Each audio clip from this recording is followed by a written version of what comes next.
निरन्तराणि गुणाय मेने अस्मद्गुरोर्भगवतोस्य दयैकसिन्धोः रामानुजस्य चरणौ शरणं प्रपद्ये। मातापिता युवतयस्तनया विभूतिः सर्वं यदेव नियमेन मदन्वयानाम् आद्यस्य नः कुलपतेर्वकुलाभिरामम् श्रीभक्तदङ्घ्रियुगलं प्रणमामि मूर्ध्ना।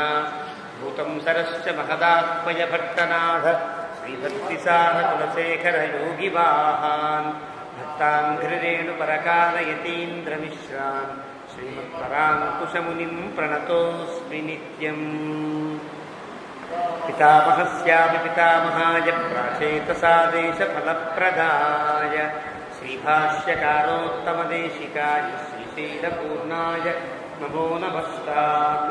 आचार्यामस्मदीयानपि परमगुरून् सर्वमाचार्यवर्गं श्रीमद्रामानुजाख्यं मुनिमखिलजनोद्धारणायावतीर्णं पूर्णार्यं यामुनेयं मुनिवरमहतौ रामराजीवनेत्रौ वन्दे नाथं मुनीन्द्रं कुलधर चमूनाथलक्ष्मीमुकुन्दान्। अस्मद्गुरुभ्यो नमः।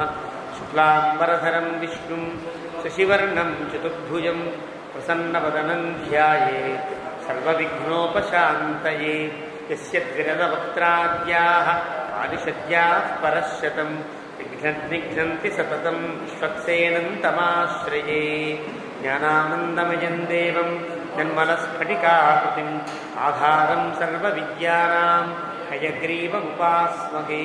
अभङ्गुरकलादानस्थूलदक्षत्वमीयुषे तुङ्गाय महसे तस्मै तुरङ्गाय मुखे नमः। कूजन्तं राम रामेति मधुरं मधुराक्षरम् आरुह्य कविताशाखां वन्दे वाल्मीकिकोकिलं। वाल्मीकेर्मुनिसिंहस्य कवितावनचारिणः शृण्वन् रामकथानादं को न याति पराङ्गतिं।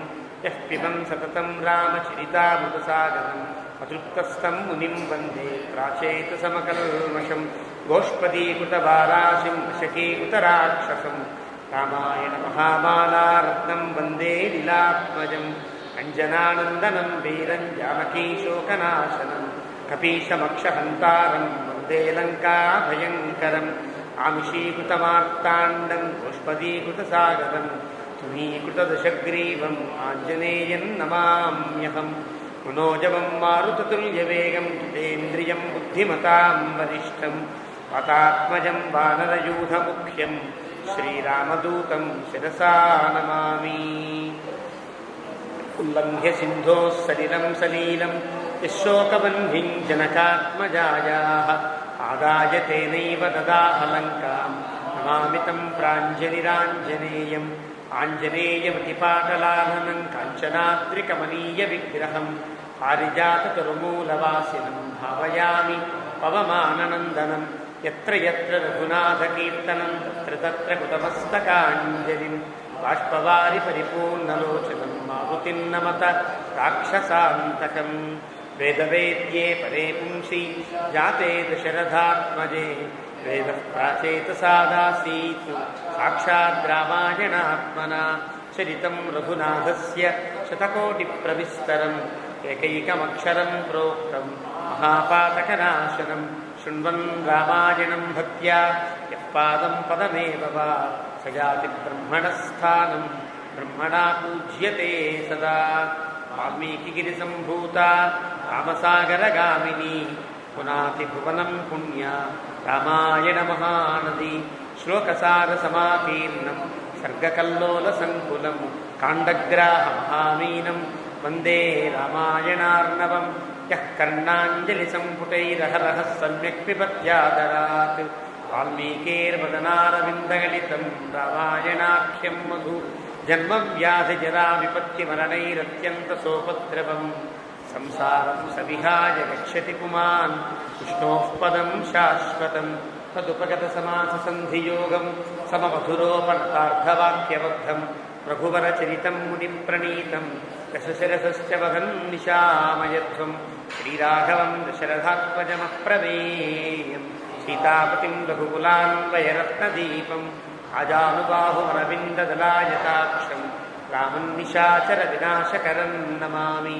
వైదేహీ సహితం సురద్రుమతలే హైవే మహామండపే मध्ये पुष्पकमासने मणिमये वीरासने सुस्थितम् अग्रे वाचयति प्रभञ्जनसुते त्वं मुनिभ्यः परं व्याख्यान्तं भरतादिभिः परिवृतं रामं भजे श्यामलम् वामाङ्कस्थितजानकीं परिलसत्कोदण्डदण्डं करे चक्रं चोर्ध्वकरेण बाहुयुगले शङ्खं शरं दक्षिणे केयूरादिविभूषितं रघुपतिं सौमित्रियुक्तं भजे आपदामुपहर्तारं दातारं सर्वसम्पदां लोकाभिरामं श्रीरामं भूयो भूयो नमाम्यहं तपस्वाध्यायनिरतं तपस्वी वाग्विदां वरं नारदं परिपप्रच्छ वाल्मीकिर्मुनिपुङ्गवम् धर्मात्मा सत्यसन्धश्च रामो दाशरथिर्यदि पौरुषे च प्रतिद्वन्द्वश्चरैनं जहिरामणिं सकृदेव प्रपन्नास्मीति च याचते अभयं सर्वभूतेभ्यो ददाम्येतद्व्रतं मम ध्याये भद्राद्रिवैकुण्ठरामं सीतारमान्वितं शङ्खचक्रधनुर्बाणधरं सौमित्रिसेवितं श्रीरामाय नमः श्रीमते रामानुजाय नमः శ్రీరామచంద్ర మహాప్రభు అవతరించినటువంటి విళంబిరామ సంవత్సరాన్ని పురస్కరించుకుని మనం ప్రారంభించినటువంటి రామాయణ ప్రవచన లహరిలో నేటికి రామానుగ్రహం చేత అయోధ్యాకాండను ముగించుకుని అరణ్యకాండలో ప్రవేశించారు. అరణ్యకాండంతా మోక్షప్రదాయకమైన కాండ అని వ్యాఖ్యాతులు చెప్తారు. అరణ్యకాండంతా మహర్షుల సంకీర్తనం ఉండడం వల్ల మోక్షానికి సంబంధించిన భగవద్ విషయక జ్ఞానాన్ని ప్రసాదిస్తుంది అని ఈ కాండ యొక్క సాముదాయికమైనటువంటి ఫలాన్ని పెద్దలు చెప్తారు. ఆ క్రమంలో 4 సర్గలు ముగించుకున్నాం. మనం విరాధ వధ దాకా వచ్చాం.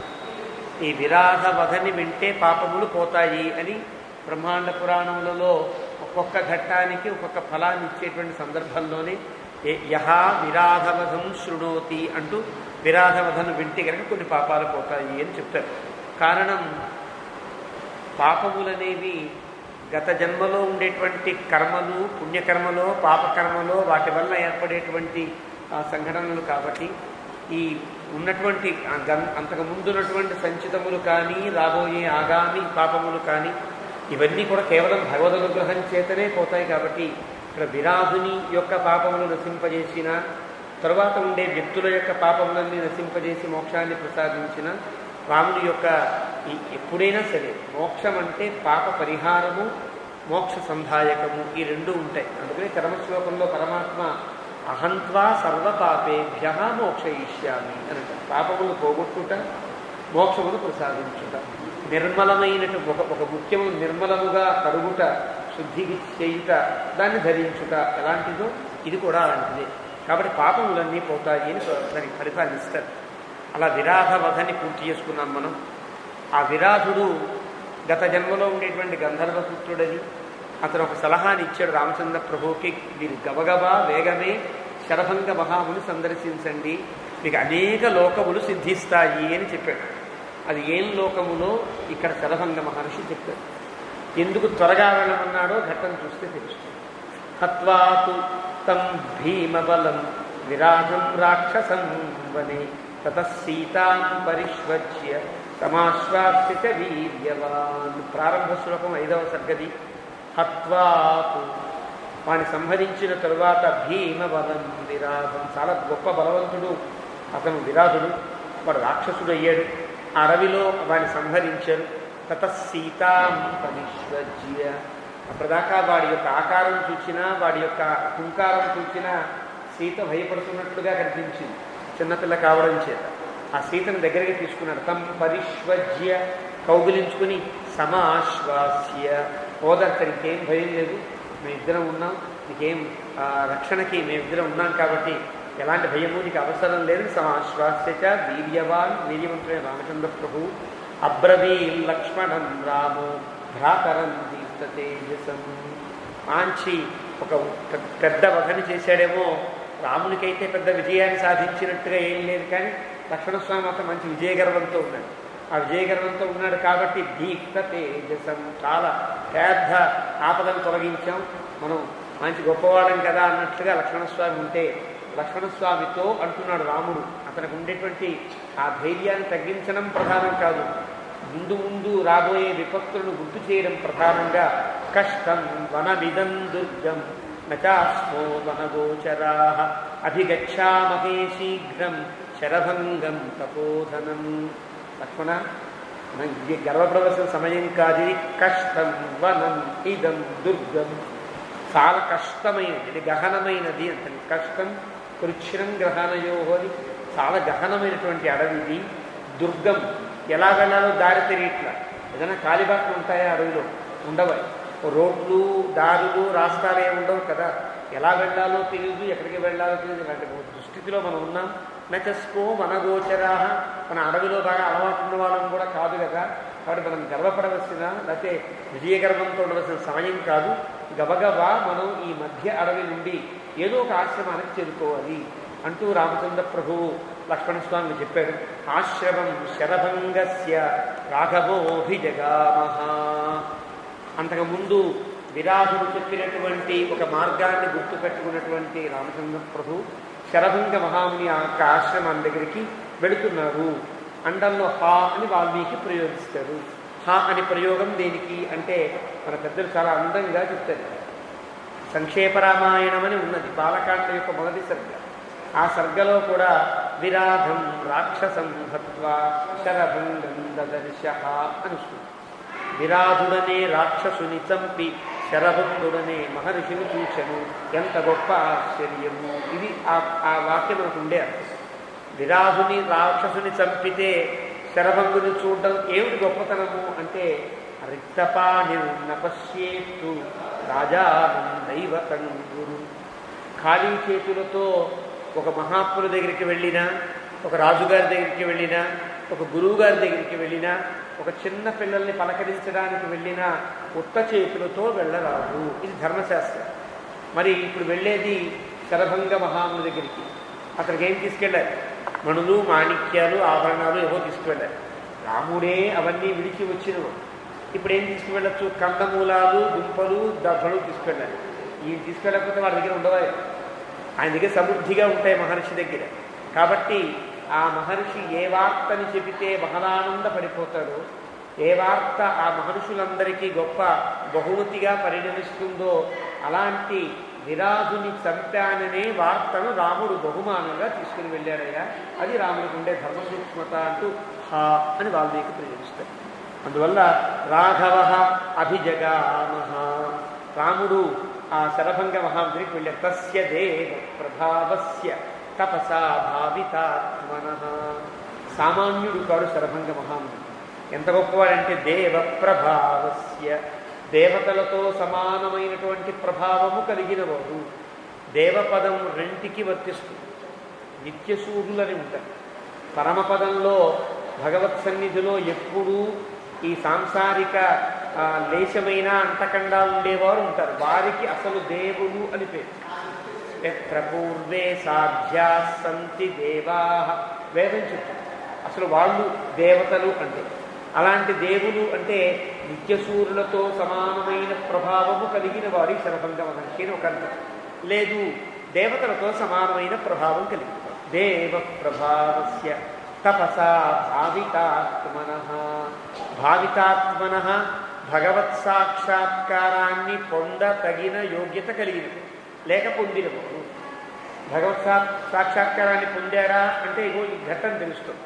అలాంటి భగవత్ సాక్షాత్కారాన్ని పొందినటువంటి యోగ్యత కలిగిన దేవప్రభావుడైన శరభంగ మహాముని రాముడు సందర్శించడానికి ఆశ్రమం దాకా వచ్చాడు.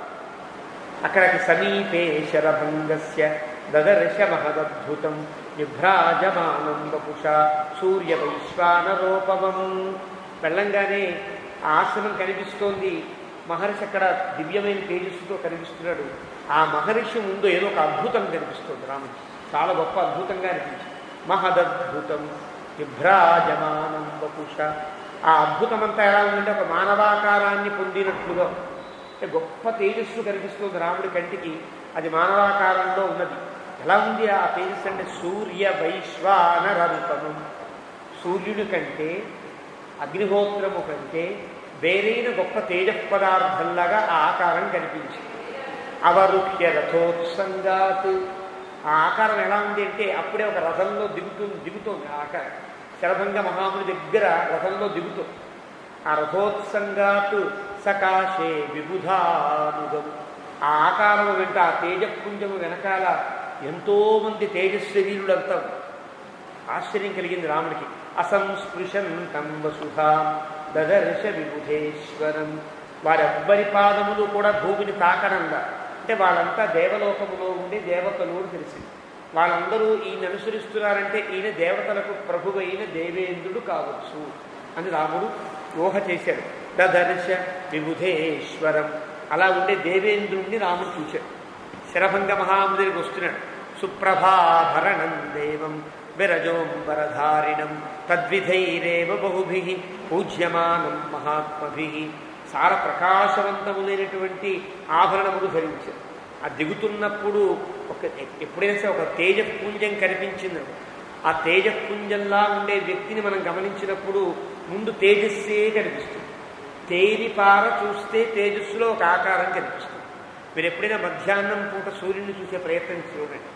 అలా పైకి చూడంగానే కళ్ళు మిరమిట్టు గొమ్మి సూర్యుని చూడలేకపోతాం. మళ్ళీ ప్రయత్నం చేసి చూస్తే కాంతి అంతా పక్కకు వెళ్ళిపోయి మండే గోళం తిరుగుతున్నట్లుగా కనిపిస్తుంది. మన కంటికి గమనించవచ్చు. అలాగా ఒక తేజపుంజాన్ని తేలిపార చూచినప్పుడు ఒక అద్భుతమైన రూపం కనిపించింది. దేవేంద్రుడేమో అనిపించింది రాముడికి. మెడలో మంచి మంచి ఆభరణములు ఉన్నాయి. చక్కటి అద్భుతమైనటువంటి వస్త్రములు ధరించాడు. తద్విధైరేవ బహుభిః, అలా ఉండేవాళ్లే వెనకాల చాలామంది ఉన్నారు. హరిభిః వాజిభిః యుక్తం అంతరిక్షగతం రథం దదర్శ అదూరతస్తస్య తరుణాదిత్య సన్నిభం. హరిభిః వాజిభిః, హరిభి అన్న గుర్రానికి పేరుంది, వాజిభి అన్న గుర్రానికి పేరుంది. హరిభిః వాజిభిః అంటే హరి అంటే పచ్చనైన శ్యామల వర్ణము అంటారు. ఒక పంట గనక బాగా పండినప్పుడు ఆకులన్నీ పచ్చగా ఉంటాయి కదా, కానీ పచ్చగా ఉంటాయి, పచ్చగా ఉండవు. కొంచెం దూరంగా చూస్తే నలుపుదనం కనిపిస్తుంది. బాగా పండిన పంట మీద ఆకుపచ్చదానికి అదంతా సాముదాయికంగా కలిసి ఉన్నప్పుడు కనిపించే వర్ణం శ్యామవర్ణము అని అంటారు. ఈ రెండు కలిసినటువంటి వర్ణానికి హరి వర్ణం అని పేరు. అలాంటి హరిభిః ఆకుపచ్చని పగడాలాంటి గరుడు పచ్చల్లాంటి గుర్రములు, ఆ గుర్రములు ధరించినటువంటి రథమది. ఆ రథం కూడా భూమి మీద దిగల ఆకాశంలో నిలబడి ఉంది. అలాంటి రథాన్ని అదూరతస్తస్య, చాలా దగ్గరగా చూచాడు రాముడు. అంటే అలా ఆశ్రమం ఉంది, ఇక్కడ రాముడు చూస్తున్నాడు. ఆ రథం కనిపిస్తోంది. తరుణాదిత్య సన్నిభం, మధ్యాహ్నపు సూర్యుని వలె ప్రకాశించే గొప్ప రథం అది.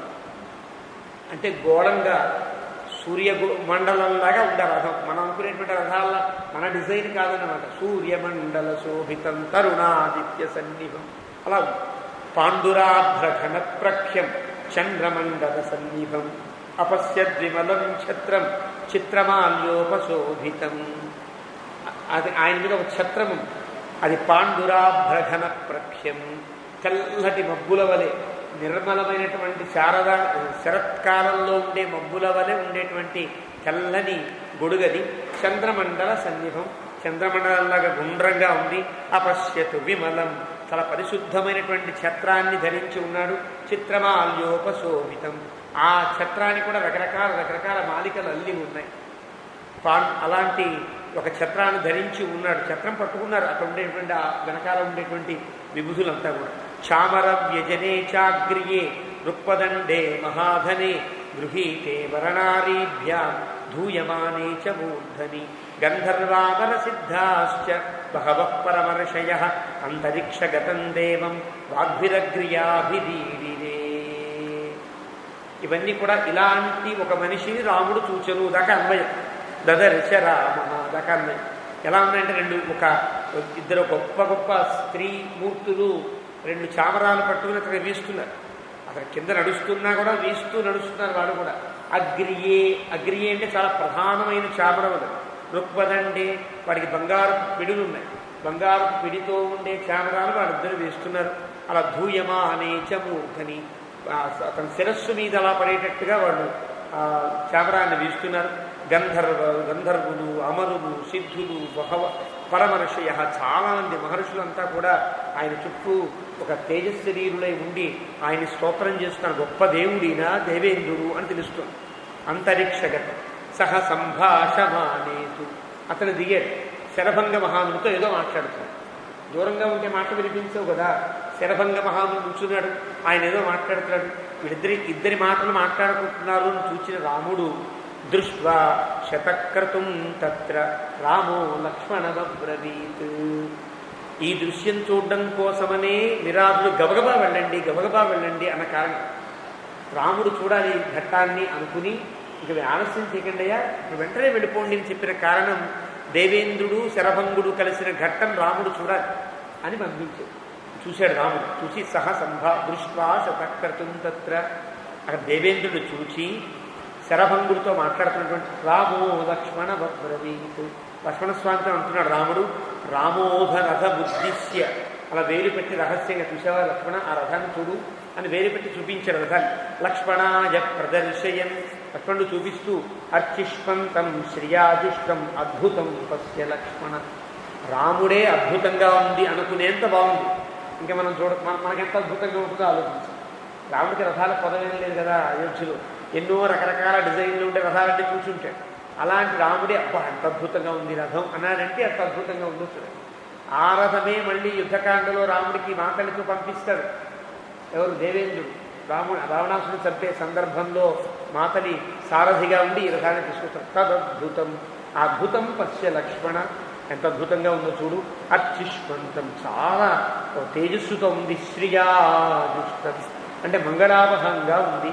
ప్రతపంతమివాదిత్యం, సూర్యుని కంటే గొప్ప ప్రతాపంతో ఉంది. అంతరిక్షంలో ఉంది. ఏ హయాహ పురుహూతస్య పురాశక్రస్య నశ్రుతా. దేవేంద్రుడి ఎలా చెప్పగలుగుతావు అంటావా లక్ష్మణ? మన చిన్నప్పుడు వశిష్ఠుల వారు మనకి చెబుతూ దేవేంద్రుడు ఎలా ఉంటాడు, ఆయన రథం ఎలా ఉంటుంది, ఆయన గుర్రముల పసుపు ఆకుపచ్చగా ఉంటాయి, శ్యామల వర్ణంతో ఉంటాయి, హరిదశ్వ సహస్రార్చి అని కదా.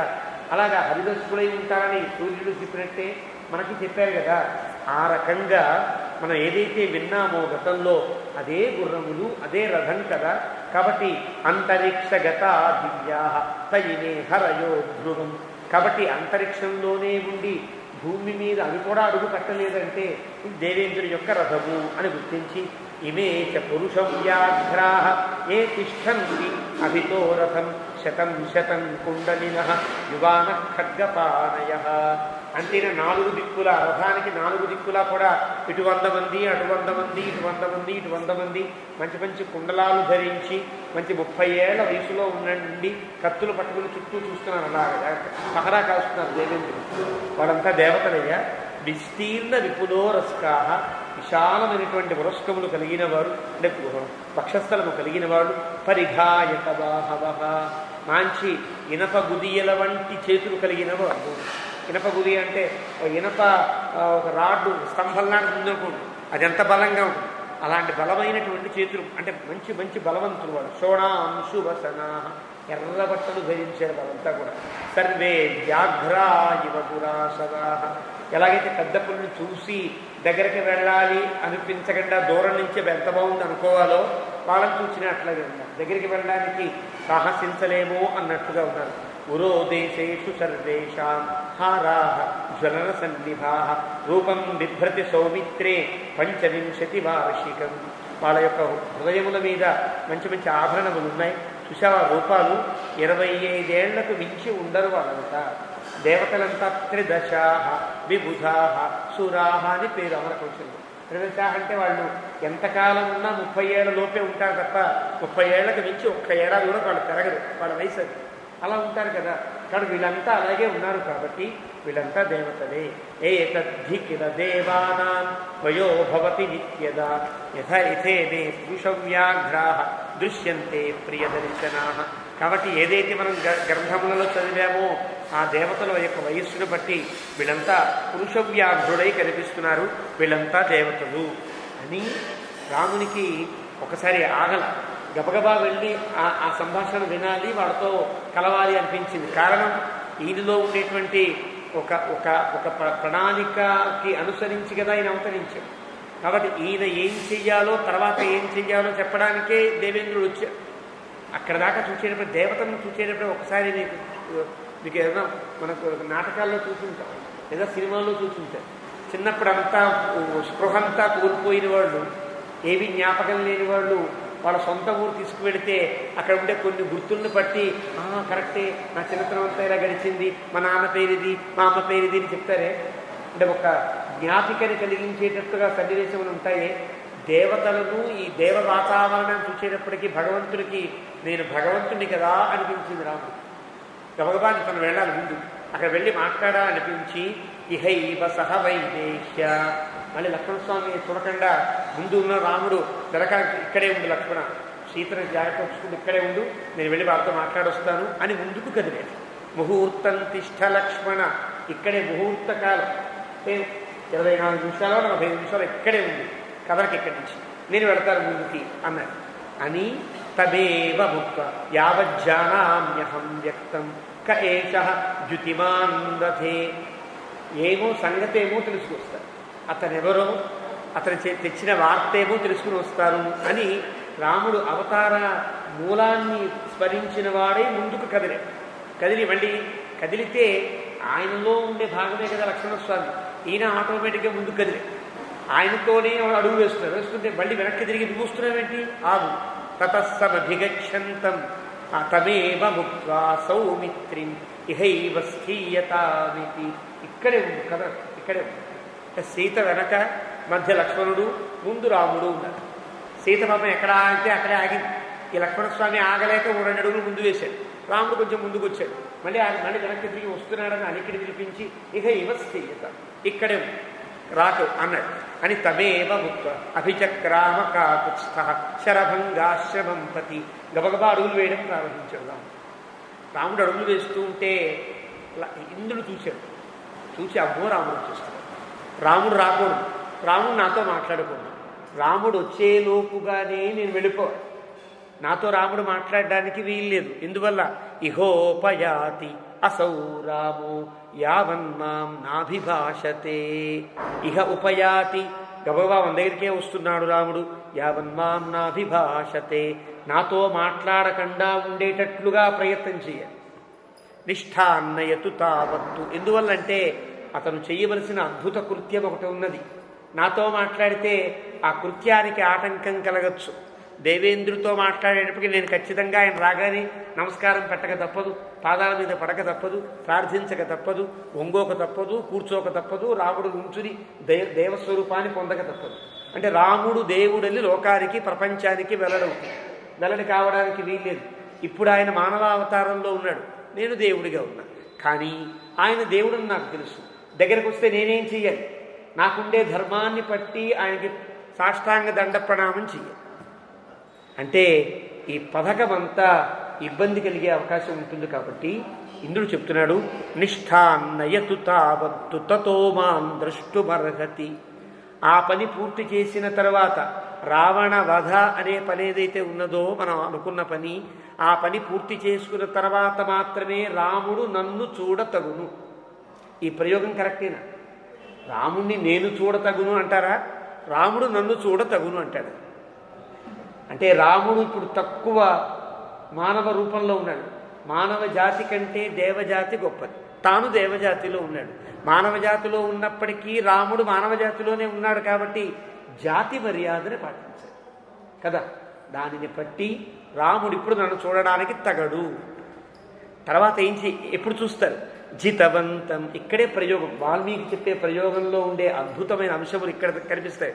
జితవంతం కృతార్థంచ ద్రష్టాహమచిరాదిమం, అతను గనక, ఆ రాముడు కనుక అనుకున్న పని పూర్తి చేసిన తర్వాత నేనే అతన్ని సేవించాలి. ద్రష్ట అహం, అక్కడ ఉపయాతి అసౌ, తేడా. రాముడు నన్ను చూడతగదు, నేను అతన్ని చూడడానికి అర్హుడిని అప్పుడవుతా. నేను అప్పుడు చూడాలి. ఎప్పుడు చూడాలి? రావణ వధ పూర్తయిన తర్వాత చూడాలి అన్నారు. అన్నట్టుగానే రావణ వధ పూర్తి కాగానే దేవతలంతా వచ్చారు. యుద్ధకాండలో మనకు కనిపిస్తుంది రామస్తుతి. కాబట్టి ద్రష్టాహమచిరాదివం తొందరగా రాముణ్ణి నేను మళ్ళీ చూచేటట్టుగా చేయవలసిన బాధ్యత ఎవరిది? శరభంగా నీదే. ఎలా కలుపుతావో తెలీదు. రాముడు ఎటో వెళుతున్నాడు, కొంచెం మార్గాన్ని మళ్ళించి ఎటు వెళితే శ్రేయస్కరమో దేవతలకు లోకాలకు అటు నువ్వు మళ్ళించాలి. అది చెప్పడానికే వచ్చా అన్నట్లుగా చెప్పి తను కర్మహ్యనేన కర్తవ్యం మహదన్యైస్సు దుష్కరం. ఈ పని రాముడు ఒక్కడే చేయగలడు కదా, వేరే వారు చేసే అవకాశం లేదు. కాబట్టి నువ్వు జాగ్రత్తగా దీనిలో ప్రవర్తించు. నిష్పాదయిత్వా తత్కర్మ తతో మాం ద్రష్టుమర్హతి. ఆ విధంగా ఈ పని పూర్తి చేసిన తరువాత రాముడు నన్ను చూచినా నేను రాముడిని చూచినా. ప్రారంభంలో తతో మాం ద్రష్టుమర్హతి అని చెప్పాడు, అది జాతి మర్యాదని పట్టి. తర్వాత ద్రష్టాహమచిరాదిమం, తనకుండే భావాన్ని బట్టి భగవంతుడు సాక్షాత్తు భగవంతుడు రాముడు కాబట్టి నేను రాముడిని అప్పుడు సేవించాలి అన్నాడు. మళ్ళీ ప్రకృతంలోకి వచ్చి రాముడు ఆ పని పూర్తి చేసిన తర్వాతే కదా రాముడు నన్ను చూడవలసి ఉంటుంది. అంటే అర్థం ఏంటి? ఇంకా మన మాటలు ఆపు చేసి నేను గబగబా వెళ్ళిపోవడానికి అనుజ్ఞ ఇవ్వలసింది అని శరభంగ మహాముని దగ్గర అనుజ్ఞ తీసుకుని ఇతి వజ్రీ తమామంత్రియ.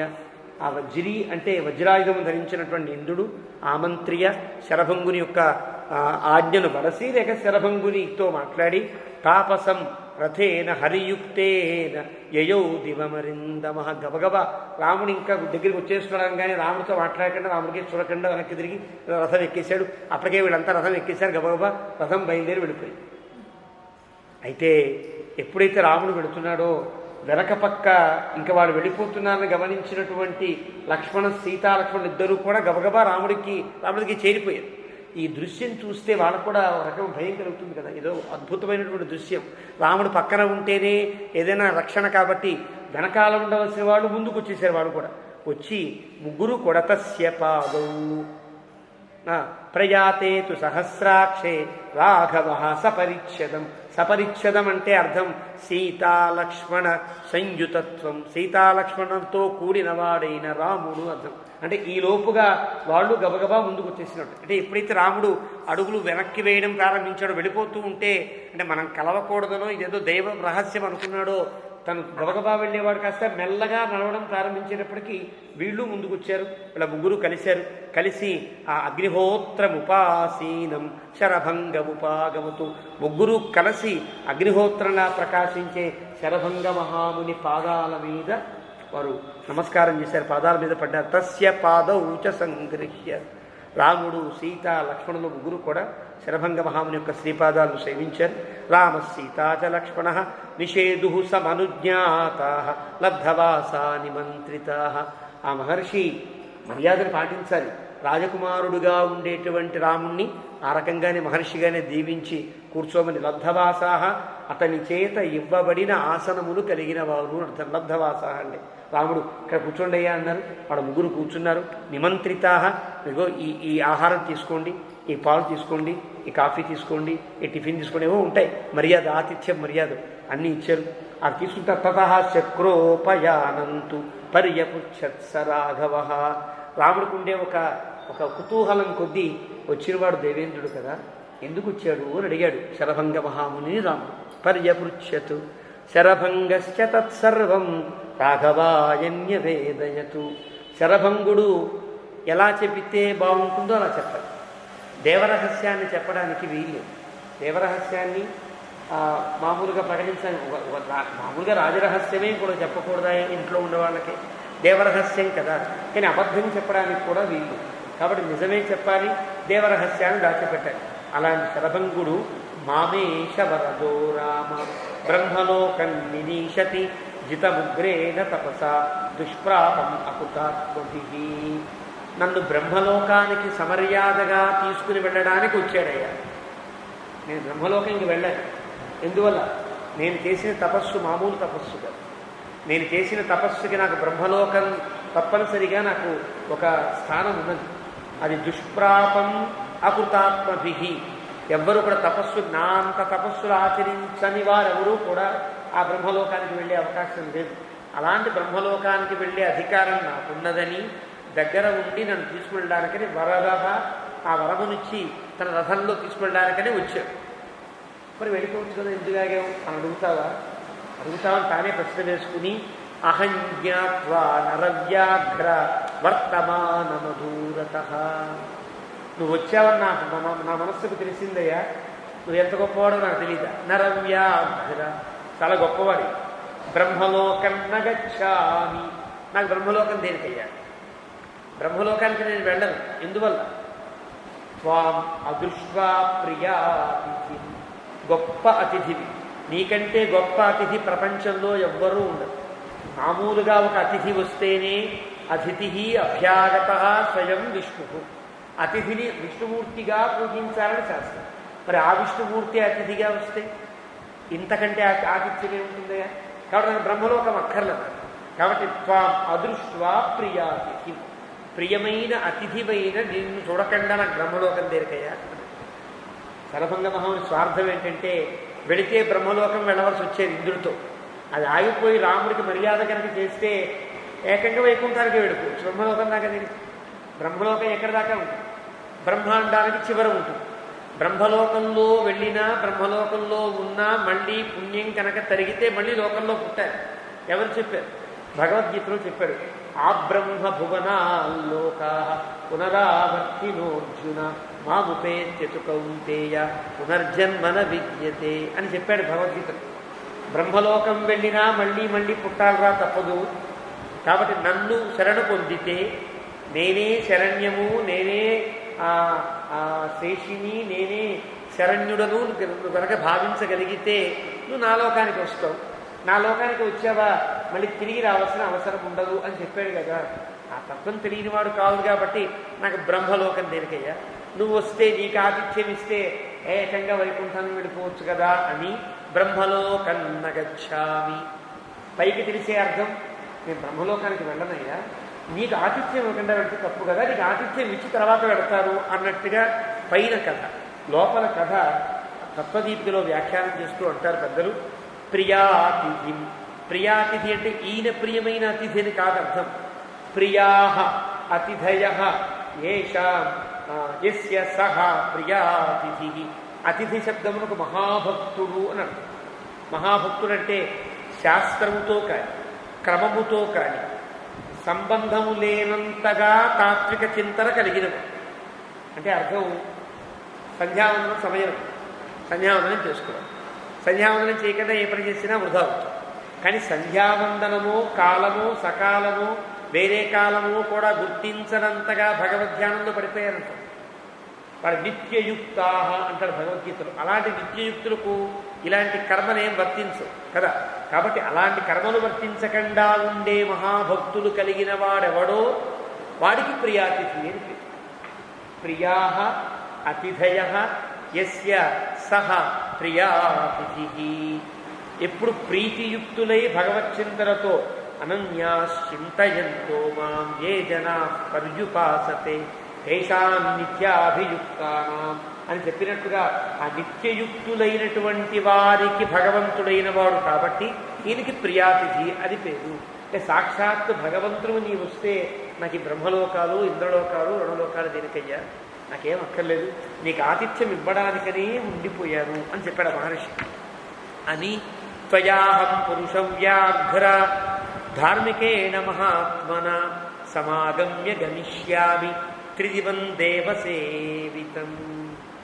నిన్ను కలిసి నీతో మాట్లాడి ధార్మికుడవైన మహాత్ముడవైన నీవు ధర్మస్వరూపము మామూలుగా ఉండేటువంటి జీవకోటి కంటే భిన్నమైన ఉత్తమ పురుషస్వన్య పరమాత్మ ఇత్యుదాహృత అన్నట్టుగా అందరి జీవుల కంటే భిన్నమైన పరమాత్మవైన నీవు మహాత్మన ధార్మికైన నీవు వస్తే కనుక నీతో సమాగమ్య నీతో సంభాషించి మాట్లాడి నీకు ఆతిథ్యాన్ని ఇచ్చి నీ యొక్క కుశలప్రశ్నలు వేసి నీ చేత అనుగ్రహించబడి గమిష్యామి నేను అప్పుడు వెడతా. ఎక్కడికి? త్రిదివం దేవసేవితం, త్రిదివానికి వెడతా. ఇక్కడ తమాషా బ్రహ్మలోకం గొప్పదా త్రిదివం గొప్పదా? సామాన్యంగా త్రిదివం అంటే ఇంద్రలోకం అని. బ్రహ్మలోకం ఇంద్రలోకం కంటే గొప్పలో. బ్రహ్మలోకానికి నేను వెళ్ళనయ్యా, నీకు గొప్ప మర్యాదలు చేసి ఇంద్రలోకానికి వెళ్తానంటాడా. కాబట్టి ఇక్కడ త్రిదివం అనే పదానికి అర్థమేమి అంటే త్రిపాద్విభూతి నామకం పరమం వ్యోమ అంటారు వ్యాఖ్యానం. త్రిదివం అంటే త్రిపాద్విభూతి భగవత్ సన్నిధి అని అర్థం. దేవసేవితం అంటే ఇందాక చెప్పుకున్నాను, దేవ అనే పదములకు అర్థం నిత్యసూరులు అని అర్థం, వేదం చెప్పిన అర్థం. యజ్ఞేన యజ్ఞమయజంత దేవాస్తాని ధర్మాని ప్రథమాన్యాసన్ తే హనాకం మహిమానః సచంతే యత్ర పూర్వే సాధ్యాః సంతి దేవాః. పూర్వదేవులు అంటే రాక్షసులు కాదు సుమా, ప్రాచీనులైన సనాతనులైన దివ్యసూరులు, వారికి సాధ్యులు అని పేరు. అలాంటి సాధ్యులు ఉండే లోకానికి వస్తా అంటే పరమపదాన్ని చేరుకుంటా. త్రిదివం దేవసేవితం. నీ గనక ఈ ఆతిథ్యాన్ని, ఈ మర్యాదని, ఈ ఆరాధన కనుక నేను చేయగలిగితే సాక్షాత్తుగా పరమపదాన్ని పొందుతాను కదయ్యా. కానీ పరమపదాన్ని పొందడానికి నాకేం కావాలి? నా తపస్సంతా దీనికి వర్తిస్తుంది. నా తపస్సంతా ఉంటే తపశ్శక్తితో బ్రహ్మలోకానికి వెళ్ళొచ్చేమో, కానీ నిన్ను సేవిస్తే ఆ బ్రహ్మలోకానికంటే గొప్ప లోకమైన వైకుంఠం నాకు వస్తుంది. కాబట్టి నాకు నా దగ్గర ఉండే డబ్బుతో నిమిత్తం లేకుండా ఏదైనా ఒక 50,000, 60,000, 70,000 ఉంటే అమెరికా వెళ్ళొచ్చు అనుకుంది. అది ఉంటేనే టికెట్, ఆ టికెట్ ఉంటేనే ఆ దేశానికి వెళ్ళడం అనుకుంది. ఆ టికెట్తో నిమిత్తం లేకుండా తీసుకెళ్ళేవాడు ఒక ఉంటే ఆ డబ్బంతా మిగిలిపోదని అది చెప్తున్నాడే. నేను నీతో, నీ యొక్క అనుగ్రహంతో దేవసేవితమైన లోకానికి వస్తా. మరి నేను సంపాదించిన లోకములు తపశ్శక్తి ఏం చేయమంటావు? ఇంకా రాముడికి మర్యాద ఇచ్చాడో లేదో తెలియదు. రాముడిని ప్రశ్నిస్తున్నాడు. అక్షయాచ నరశార్దూల, అక్షయా నరశార్దూల మయా లోకాజితా శుభా బ్రాహ్మ్యాశ్చ నాకపృష్ఠ్యాశ్చ ప్రతిగృహీష్వ మామకాన్. నేను ఎన్నో లోకములు సాధించాను. ఎన్నో లోకములంటే చోట్లని కాదర్థం, భోగస్థానీయములు అని అర్థం. ఎన్నో అనుభవించవచ్చు. నేను నా తపశ్శక్తితో పొందినవన్నీ ఇప్పుడు నీకు ధార పోసేస్తా. ఇప్పుడే నువ్వు అడవిలో కూర్చుని ఇక్కడో ఇంద్రలోకం రావాలి అంటే ఇంద్రలోకి వచ్చేస్తావు. అడవిలో తిరగక్కర్లా. నీకు జంతువులు, ఈ బాధలు, రాక్షసులు, ఇబ్బందులు ఏమీ ఉండవు. హాయిగా ఇక్కడే ఇంద్రలోకం ఉండాలి అంటే రాముడికి హాయిగా అక్కడ వరకు ఇంద్రలోకం తయారవుతుంది. సుఖంగా అనుభవిస్తూ 14 ఏళ్ళు గడిపేయచ్చు, మళ్ళీ వెనక్కి వెళ్ళిపోవచ్చు. అన్ని లోకములు నీకు ఇస్తాను. అవన్నీ కూడా నేను జయించినవయ్యా, నేను సాధించాను. అవన్నీ నీకెందుకు ఇస్తా? ఇలా ఇవ్వడంలోనే శరణాగతి తత్వం తెలుస్తుంది.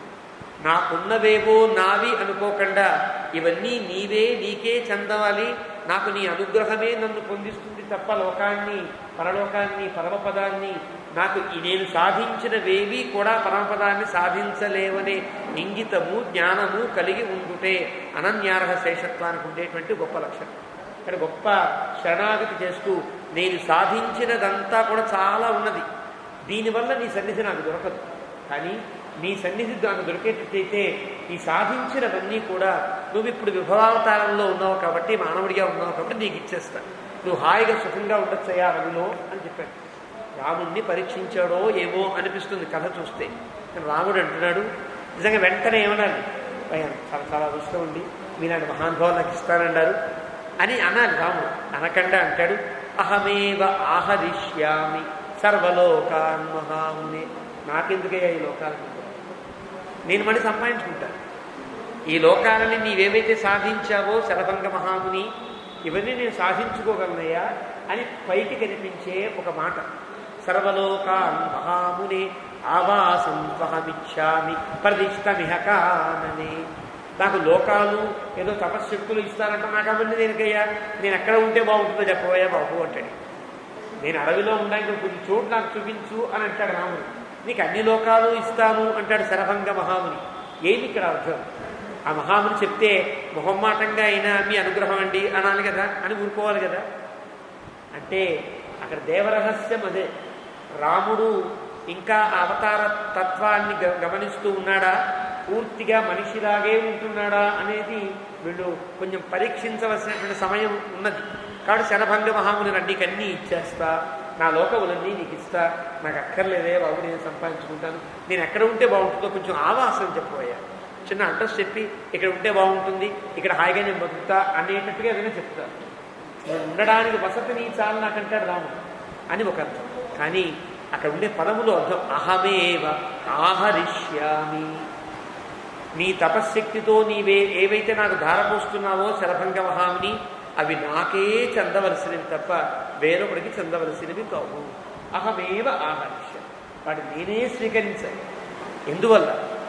ఏ దేవతను పట్టి ఏ దేవతను పూజించినా, ఏ ఆకారంలో ఉండే దేవతను ఎవడు పూజించినా ఆ దేవతకు చేసే పూజ అంతా నాకే చెందాలయ్యా. ఇంకా మీరు కన్ఫ్యూజ్ అవుతున్నారేమో, నేను ఫలానా వాడికి పూజ చేస్తున్నా, ఈ పూజ వాడికే అనుకుంటున్నారు. నేనేదో బ్రహ్మదేవుడికి పూజ చేస్తున్నా, అది బ్రహ్మదేవుడికి పూజ అనుకుంటున్నాను కాదు. అదే ఇంద్రుడికి పూజ చేస్తున్నా, ఇంద్రుడికి అనుకుంటున్నారు కాదు. శివుడికి పూజ చేస్తున్నా, శివుడికి అనుకుంటున్నారు కానీ కాదు. ఎందువల్ల?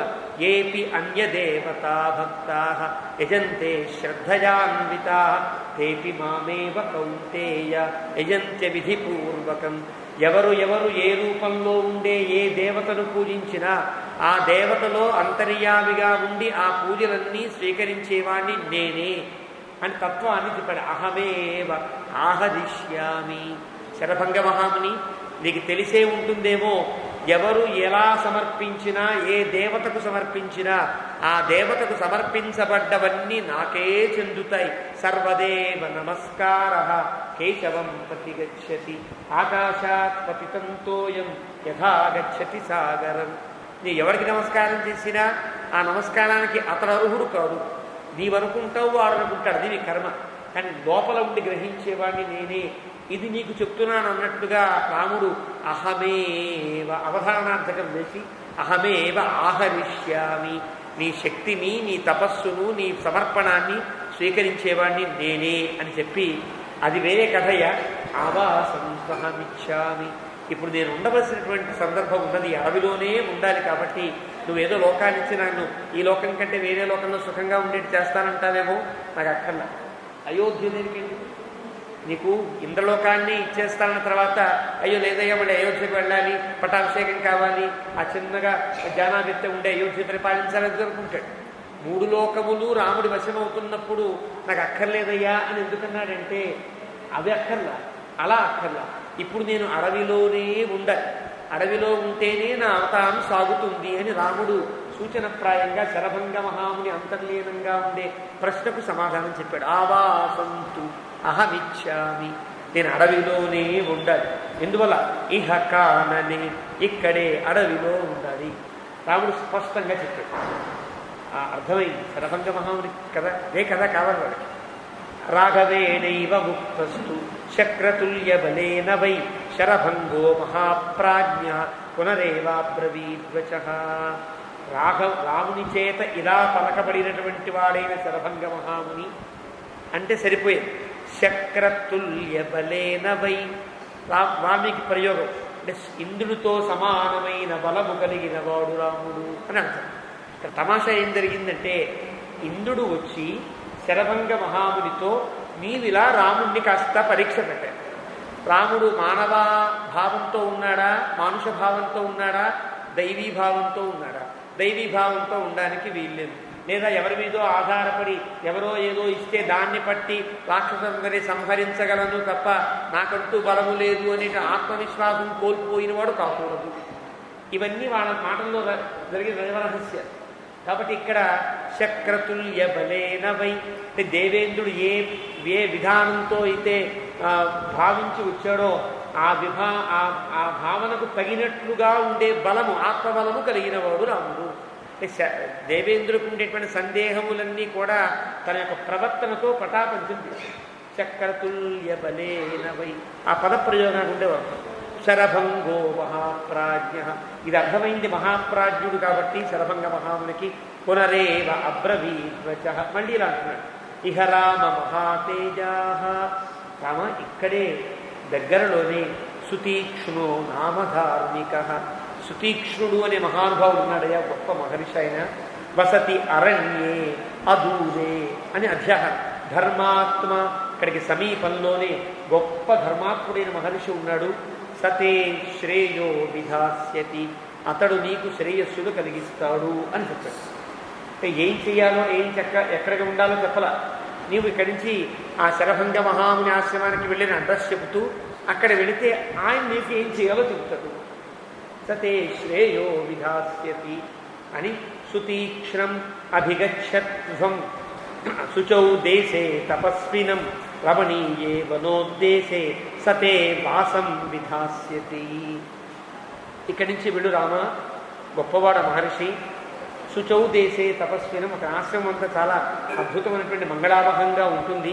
ఆ రమణీయమైన ఆ వనోద్దేశంలో మీకు ఎక్కడ ఉండాలో ఆయన చెప్తాడు అన్నాడు. అని ఇమాం మందాకినీం రామ ప్రతిశ్రోతామనువ్రజ నదీం పుష్పోడుపహాం తత్ర తత్ర గమిష్యసి. ఇమాం మందాకిని, ఇక్కడ కూడా ఇక్కడ దాకా మందాకిని నది ఉందా అంటే మందాకిని దేవగంగా అని పేరు. ఎక్కడ నీరు నిర్మలంగా ప్రవహిస్తూ ఉంటుందో అదల్లా మందాకిని, అదల్లా దేవగంగ. మన ఇంట్లో చెవులో నీళ్లు పెట్టుకుని దేవుడి దగ్గర పెట్టుకున్నా అది కూడా గంగే. విష్ణుపాదోద్భవీ గంగ, అది విష్ణుపాద తీర్థమైనటువంటి గంగతో సమానంగానే భావించారు. కానీ ఇక్కడ కూడా మందాకిని అనే ప్రయోగాన్ని చేస్తారు. మందాకిని రామ, ఈ నది ఉన్న చూసావా, ఈ నదికి ప్రతిశ్రోతాను వృజ, అది తూర్పుకి ప్రవహిస్తోంది కదా, నువ్వు పడమర దిక్కుగా ప్రయాణించు అంటే దాని అభిముఖంగా ప్రతిశ్రోతం అంటే తూర్పుకి ప్రవహించే నదికి ప్రతిగా అభిముఖంగా నువ్వు ప్రయాణించి. ప్రతిశ్రోతామను వ్రజ నదీం పుష్పోడుపవహాం తత్ర తత్ర గవిష్యసి. ఆ నదిలో పూలన్నీ రాలిపడి ఉంటాయి, ఒక దగ్గరికి చేరతాయి, పూలన్నీ మునిగిపోవు కదా. దగ్గరికి చేరితే ఏదో పడవ ఉన్నట్టుగా ఉంటుంది. పడవ అనుకునేవేమో సుమా, పడవ కాదు, పూలే పడవలా ఉంటాయి ఆ నదిలో. అంటే ఆ నదికి ఆ ప్రక్క ఈ ప్రక్క ఎన్నో పుష్పాలు, రమణీయమైన వనోద్దేశం కాబట్టి చాలా బాగుంటుంది, అందంగా ఉంటుంది. అది చూసుకుంటూ ముందుకు వెళుదు కానీ అని చెప్పి ఏషపంథాః, ఇదే మార్గం అని అడ్రస్ చెప్పాడు. వెంటనే రాముడు బయలుదేరి వెళ్ళిపోతాడేమో అని నరవ్యాఘ్ర ముహూర్తం పశ్యతాతమా. ఒక్కసారి అడ్రస్ చెప్పాను ఎవరో వెళ్ళిపోకయ్యా, కొంచెం నన్ను చూడు. పశ్యమా, ఇప్పటిదాకా చూచాడు కదా, ఇంకేం చూడాలి? ఇప్పుడు నేను చేయబోయేది నువ్వు చూడాలి. ఇప్పుడు నేనేం చేస్తానో అది నీ సమక్షంలో జరగాలి, నువ్వు అనుగ్రహించాలి. చూడు అంటే అనుగ్రహించాలి అంటాం, చూడాలి అని కాదు. ఏదో తనేదో అయితే రాముడి మీద చూద్దాం, అనుగ్రహించాలి. నీ యొక్క కంటి చూపు నా మీద పడితే నేను అనుకున్న ఫలం లభిస్తుంది అని చెప్పడానికని ముహూర్తం పశ్య తాత మా, నాయన నేను ఇక్కడే ఒక పని చేస్తా, నీ కళ్ళతో నువ్వు నన్ను చూస్తూ ఉండాలి. యావజ్జహామి గాత్రాణి జీర్ణాంతమిబోరగ, నీ కనుల ముందు ఈ జీర్ణమైపోయిన శరీరాన్ని విడిచి ఒక పాము కనుక కుబుసాన్ని విడిచినట్లుగా విడిచేస్తా. అది నువ్వు చూడాలి రామా. ఎందుకు చూడడం? కొంచెం ఇబ్బందిగా ఉండదండి. చనిపోయే వ్యక్తిని నన్ను చూడాలి, నేను కాలిపోతుంటా, చూసి ఆనందించాలంటారా?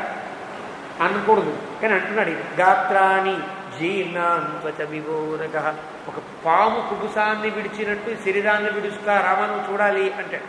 అంటే పాము కుబుసాన్ని విడిచినప్పుడు అన్న బాధపడుతుందా? పైన ఏదో మలిన వస్త్రాన్ని విడిచినట్టుగా అలా అలా అలా తోసుకుంటూ వెళ్ళిపోతుంది. తనకుండే ఆ పైన ఉండే ఆ కవచాన్ని, ఆ కుబుసం అనే కవచాన్ని కొంచెం ముందుకు జరిగి ఏదైనా ఒక పంటితో ఆధారం పట్టుకుని ముందు నడుస్తుంది. అది తోకతో నొక్కి పెట్టి వెనక్కి లాగుతుంది. కొంచెం వెనక్కి లాగింది అంటే గబగబా ముందుకు వెళ్ళిపోతుంది, కుబుసం విడిచేస్తుంది. అంటే కుబుసం విడుచుట చాలా తేలికగా అనాయాసంగా జరిగిపోతుంది. అలా అనాయాసంగా ఈ శరీరాన్ని విడిచిపెడతాను రామా నువ్వు చూడాలి. తతో సుసమాధాయ, రాముని ముందు గబగబా మహర్షి హడావుడి పడ్డాడు, అగ్నిహోత్రాన్ని వేల్చుకున్నాడు. ఆజ్యేన మంత్రవితు, ఆ మంత్రాలతో హోమం చేశాడు. రాముడు వినేటట్టుగా మంత్రాలని చెప్పాడు. హుత్వా చాజ్యేన మంత్రవితు, ఆ మంత్రములన్నీ పలికాడు. ఎందుకో తెలుసునా? ఇది బ్రహ్మమేధ సంస్కారం. ఇదంతా రాముడు వింటే ఈ ప్రాసెస్ను బట్టి జటాయువుగా ఆయన అక్కడ దహన సంస్కారం చేయాలి.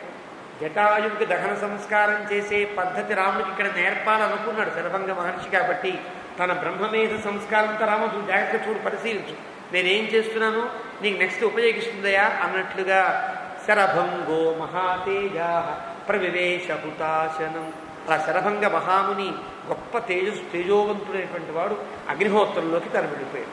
తస్య రోమాణి కేశాంశ దదాహ అగ్ని మహాత్మనః జీర్ణాంత్వచం తథాస్థీని యచ్చ మాంసం సశోణితం రామస్తు విస్మితో భ్రాత్ర భార్యయా చ సహాత్మవాన్. రాముడు సీత లక్ష్మణస్వామి ముగ్గురు చూస్తూ ఉండగా అగ్నిహోత్రాన్ని వేల్చుకుని అగ్నిహోత్రంలో తాను ప్రవేశిస్తే అతని వెంట్రుకలు, కేశములు, శరీరము, మాంసము, ఎముకలు, త్వచము అన్నీ అలా కాలిపోతుంటే అదేదో భయంకరమైన ఉద్దేశం వీళ్ళకి కలగల. విస్మిత భూత్వ, అరే ఏమిటిది ఆశ్చర్యంగా ఉంది అంటే మామూలుగా జరిగే సంస్కారం వంటిది కాదన్నమాట. మహర్షుల యొక్క సంస్కారము మనం ఊహించడానికి వీలు కాని ఒక అద్భుతమైనటువంటి తీరులో జరుగుతుంది. రామస్తు విస్మితో భూత్వా, ఇలా ఉంటారా మహర్షులంటే? మహర్షుల యొక్క తపశ్శక్తి లాంటిదా అని రాముడు ఆశ్చర్యపోయేటట్టుగా ఆ శరభంగ మహాముని అగ్నిహోత్రంలో కలిసిపోయాడు. ఆ భ్రాత్ర భార్యయాచ సహ ఆత్మవాన్ తాను చూడమన్నాడు కదా, ఎందుకు చూడమన్నాడో రాముడికి తెలుసు. రాముడు చూచాడు. రాముని సమక్షంలో రాముని సన్నిధికి తాను చేరాడు. రాముడు ఎక్కడ ఉన్నాడు? అక్కడో రాముడు, అసలైన రాముడు పైన ఉంటాడు. ఇక్కడ ఉండే రాముడు దశరథుని కుమారుడై పుట్టిన రాముడు. వైకుంఠంలో రాముడు ఉంటాడా? వైకుంఠంలో ఉండేవాడి పేరే రాముడు. అతనికే పురాణంలో చెప్పే పేరు నారాయణుడు. నేను చెప్పిన మాట కాదు. వృద్ధహారీత స్మృతిలో వైకుంఠ వర్ణన చేస్తూ హారీత మహర్షి చెప్తాడు, రమయా మోదతే నిత్యం సరామ ఇతి వై స్మృత. ఎప్పుడు లక్ష్మీదేవితో కలిసి ఆనందిస్తూ వైకుంఠంలో ఉండేటువంటి పరమాత్మకి రాముడని పేరు. ఇక్కడ రామస్తు విస్మితో భూత్వా ఆత్మవాన్, ఈ పదములు రామ ఆత్మవాన్, ఈ రెండు పదములు ఇక్కడ రాముడై చూస్తున్నాడు, అక్కడ రాముని వలె ఇతనికి సన్నిధిని ప్రసాదించాడు అని అంటారు. శరభంగ మహాముని మోక్ష ప్రధాన ఘట్టం అని అంటారు. శరభంగ మహామునికి మోక్షమే ఇవ్వాల రాముడు, కానీ వ్యాఖ్యాతలు శరభంగుడికి మోక్షాన్ని రాముడు ఇచ్చారంట. ఎలా కుదురుతుంది అంటే ఇది కుదురు, ఇలా కుదురు. అలా అయింది. రాముడు చూశాడు. సచ పావక సంకాశ, అగ్నిహోత్రంలో ఉండేటువంటి అగ్నిహోత్రంలా ప్రకాశించే శరభంగ మహాముని అగ్నిహోత్రంలో వీళ్ళ కనుల ముందే పూర్తిగా భస్మమైపోయాడు. తమాషా ఏమిటంటే మామూలుగా దేహములైతే కొన్ని స్థూలాస్థులు అంటారు, అంటే లావుగా ఉండే కొన్ని ఎముకలు మిగిలిపోవాలి, దాన్ని మళ్ళీ సంచయనం లాంటి ఏవో కార్యక్రమాలు ఏవో ఉంటాయి. అలాంటిది లేదు, పూర్తిగా అయిపోయింది. అగ్నిహోత్రంలో పూర్ణాహుతి జరిగినట్టుగా జరిగింది. కాబట్టి ఈ శరభంగ మహాముని ఘట్టాన్ని ఆత్మయజ్ఞం, యజ్ఞేన యజ్ఞం అయజంత దేవాహ, ఈయన ఇలాగా ఆత్మ తనకి తానుగా యజ్ఞస్వరూపుడే తననే ఆహుతిగా వేసుకుని అగ్నిహోత్రంలో తను ఆ పరమపదాన్ని పొందాడు అని చెప్పడం కోసమని కుమార సమపద్యత, అగ్నిహోత్రం నుంచి ఒక కుమారుడు ఉదయించాడు. కుమారస్త్రింశదాత్మక అని కదా, అంటే 30 ఏళ్ల లోపుగా ఉండే ఒక దివ్యమైనటువంటి దేవతామూర్తి అగ్నిహోత్రంలో కనిపించింది. ఉత్థాయ అగ్ని చెయ్యాతు తస్మాత్ శరభంగో వ్యరోచత. మళ్ళీ ఎలా కనిపించాడు ఆ కుమారుడు, ఆ 30 ఏళ్లవాడు మళ్ళీ శరభంగ మహాముని రాముడికి దర్శనం ఇచ్చాడు. అలా అగ్నిహోత్రంలో నుంచి లేచి 30 ఏళ్ల వాడినటువంటి శరభంగ మహాముని కనిపించి నమస్కరించి తాను వెళ్ళిపోయాడు, ప్రకాశించాడు. అలాగా సలోకాన్ ఆహితాగ్నీనాం ఋషీణాంచ మహాత్మనాం. ఈ ఘట్టాన్ని రాముడు సీత లక్ష్మణులు ఆశ్చర్యంగా చూడడంలా, బ్రహ్మ యొక్క వరం చేత వాల్మీకి ఆశ్చర్యంగా చూస్తున్నాడు. వాల్మీకి ఇంకా కనిపిస్తుంది. రాముడు కొంతే చూసుంటాడు అక్కడ ఉండే ఘట్టాన్ని, కానీ వాల్మీకి ఇంకా చూస్తున్నాడు. ఏమని? సలోకానాహితాగ్నీనాం ఋషీణాంచ మహాత్మనాం దేవానాంచ వ్యతిక్రమ్య బ్రహ్మలోకం వ్యరోహత. వాల్మీకి మహాముని ఆ శరభంగుడిని చూస్తుంటే ఆ కుమార రూపంలో ఉండే శరభంగుడు అలా వెళుతున్నాడు. దేవలోకం దాటాడు, దేవలోకం కనిపిస్తోంది వాల్మీకి. బ్రహ్మలోకం వెళ్ళాడు, బ్రహ్మలోకం కనిపిస్తోంది. బ్రహ్మలోకాన్ని ఎక్కి దాడుతున్నాడు, వాల్మీకి చూస్తున్నాడు. అది తమాషా. రాముడు చూసినట్టు కాదు, ఇక్కడ వాల్మీకి చూసినట్టు లెక్క. ఇది వాల్మీకి యొక్క వర్ణన చూస్తే అర్థమవుతుంది. బ్రహ్మలోకం వ్యరోహత సపుణ్యకర్మా భవనే ద్విజర్షభ. ఇందాక బ్రహ్మలోకం నాకు అక్కర్లేదు, బ్రహ్మలోకాన్ని నగచ్చామి అన్నాడు. బ్రహ్మలోకం ఎందుకు పెడతాడు?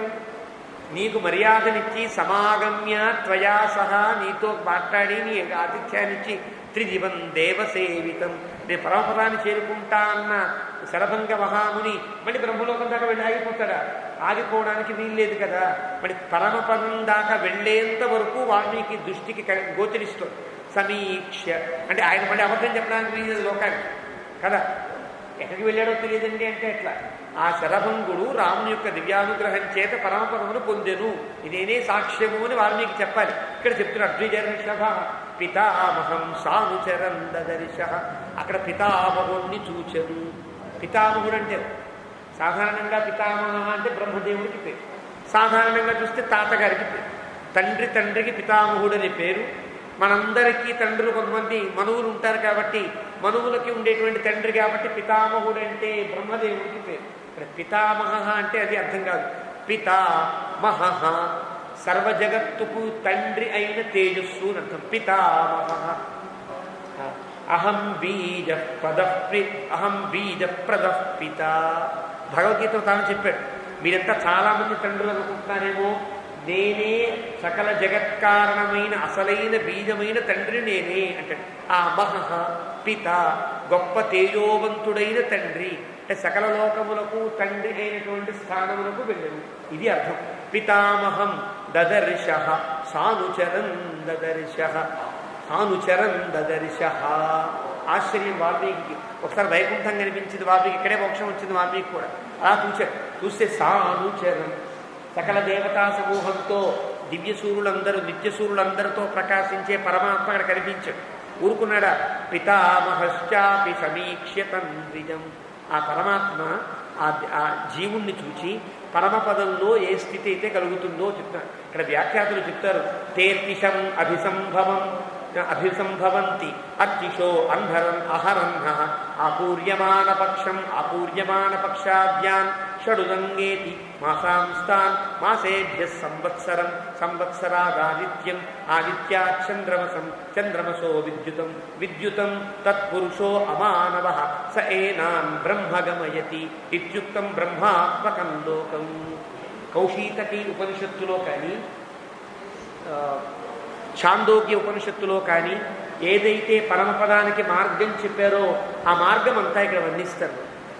అర్చిల్లోకం దగ్గర నుంచి బ్రహ్మలోకం దాకా వెళ్ళడం, బ్రహ్మలోకాన్ని దాటి అమానవ కరస్పరిశ జరగడం, ఆ తర్వాత బ్రహ్మ స్వయంగా దానాన్న నా ఒడిలో కూర్చో అని పిలుస్తాడు. ఎవరా బ్రహ్మ?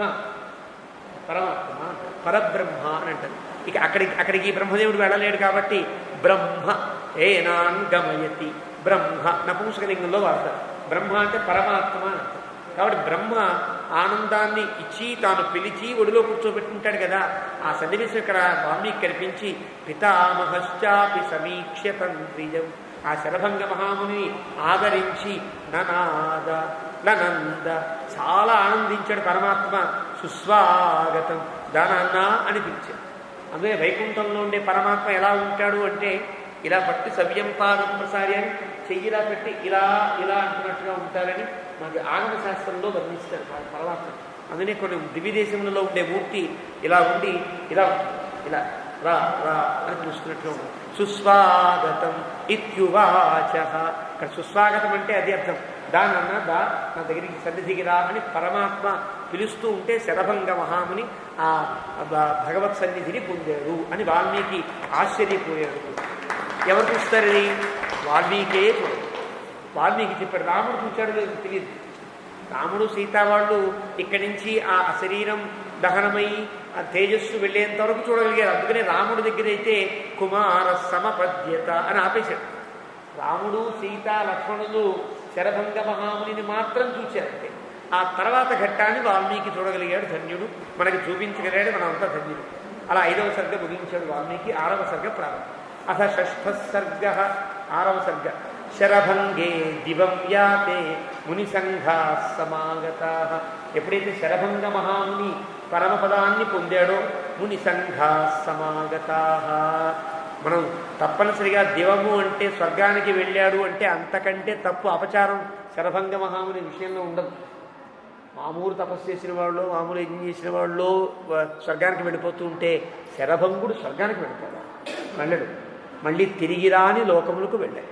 ఆ తిరిగి రాని లోకములకు వెళ్తాడు కాబట్టే ఇంద్రుడు నేను దగ్గరుండి తీసుకెళ్తాను రా బాబు అని వచ్చాడు. ఇంద్రుడు కూడా దగ్గరుండి తీసుకువెళ్ళి ఎక్కడి దాకా తీసుకువెళ్ళాడు?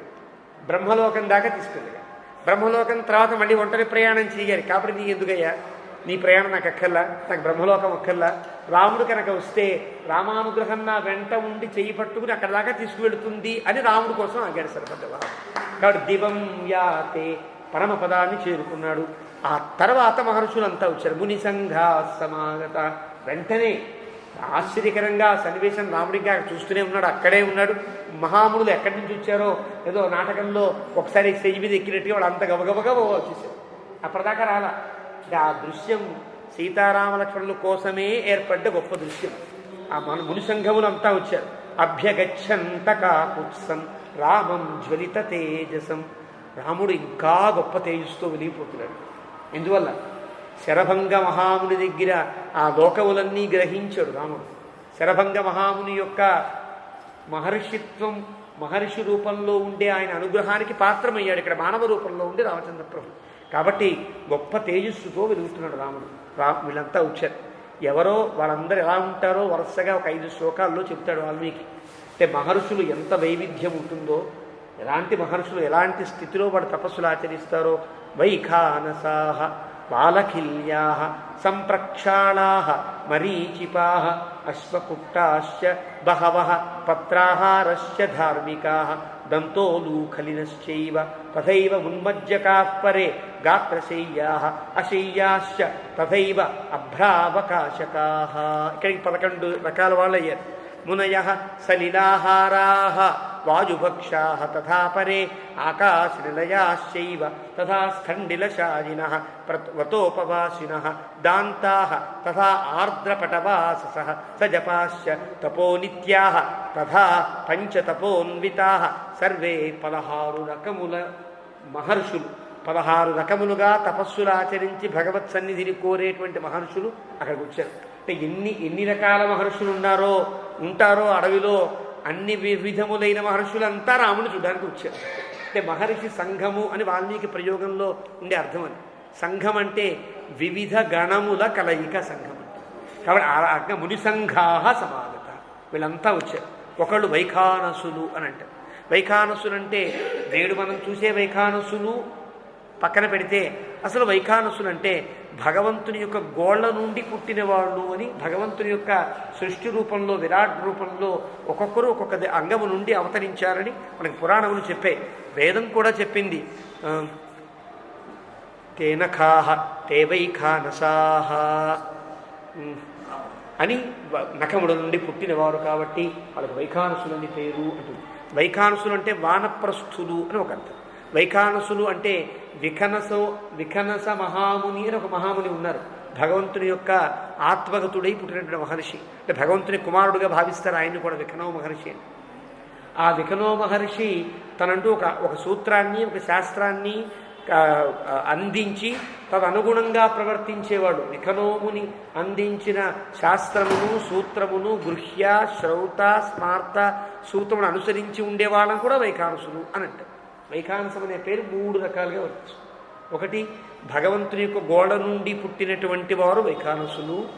రెండవది వానప్రస్థులై వేరే రకంగా పుట్టిన అడవిలోనే నియమాలతో గడపాలి అనుకుని అడవుల్లోనే ఉండే వైఖానసులు ఒకరు. దీనికి కారణం గౌతమ ధర్మసూత్రంలో వరుసగా బ్రహ్మచర్యం, గార్హస్థ్యం, వానప్రస్థం తురీయంచ అని అంటారు. అక్కడ వానప్రస్థం అంటే అర్థం అక్కడ వైఖానసం అంటారు 3వ స్థానంలో. అంటే వానప్రస్థం అని లెక్క. అలా వానప్రస్థం అని ఒక 3వ వైఖానసులు అంటే ఇందాక నేను చెప్పిన సూత్రానుసారంగా జీవాన్ని గడిపేటువంటి వారు కూడా వైఖానసులు కనబడతారు. అలాంటి మహర్షులు కొంతమంది అడవిలో ఉన్నారు. వాళ్ళు వచ్చారు. వాలఖిల్యా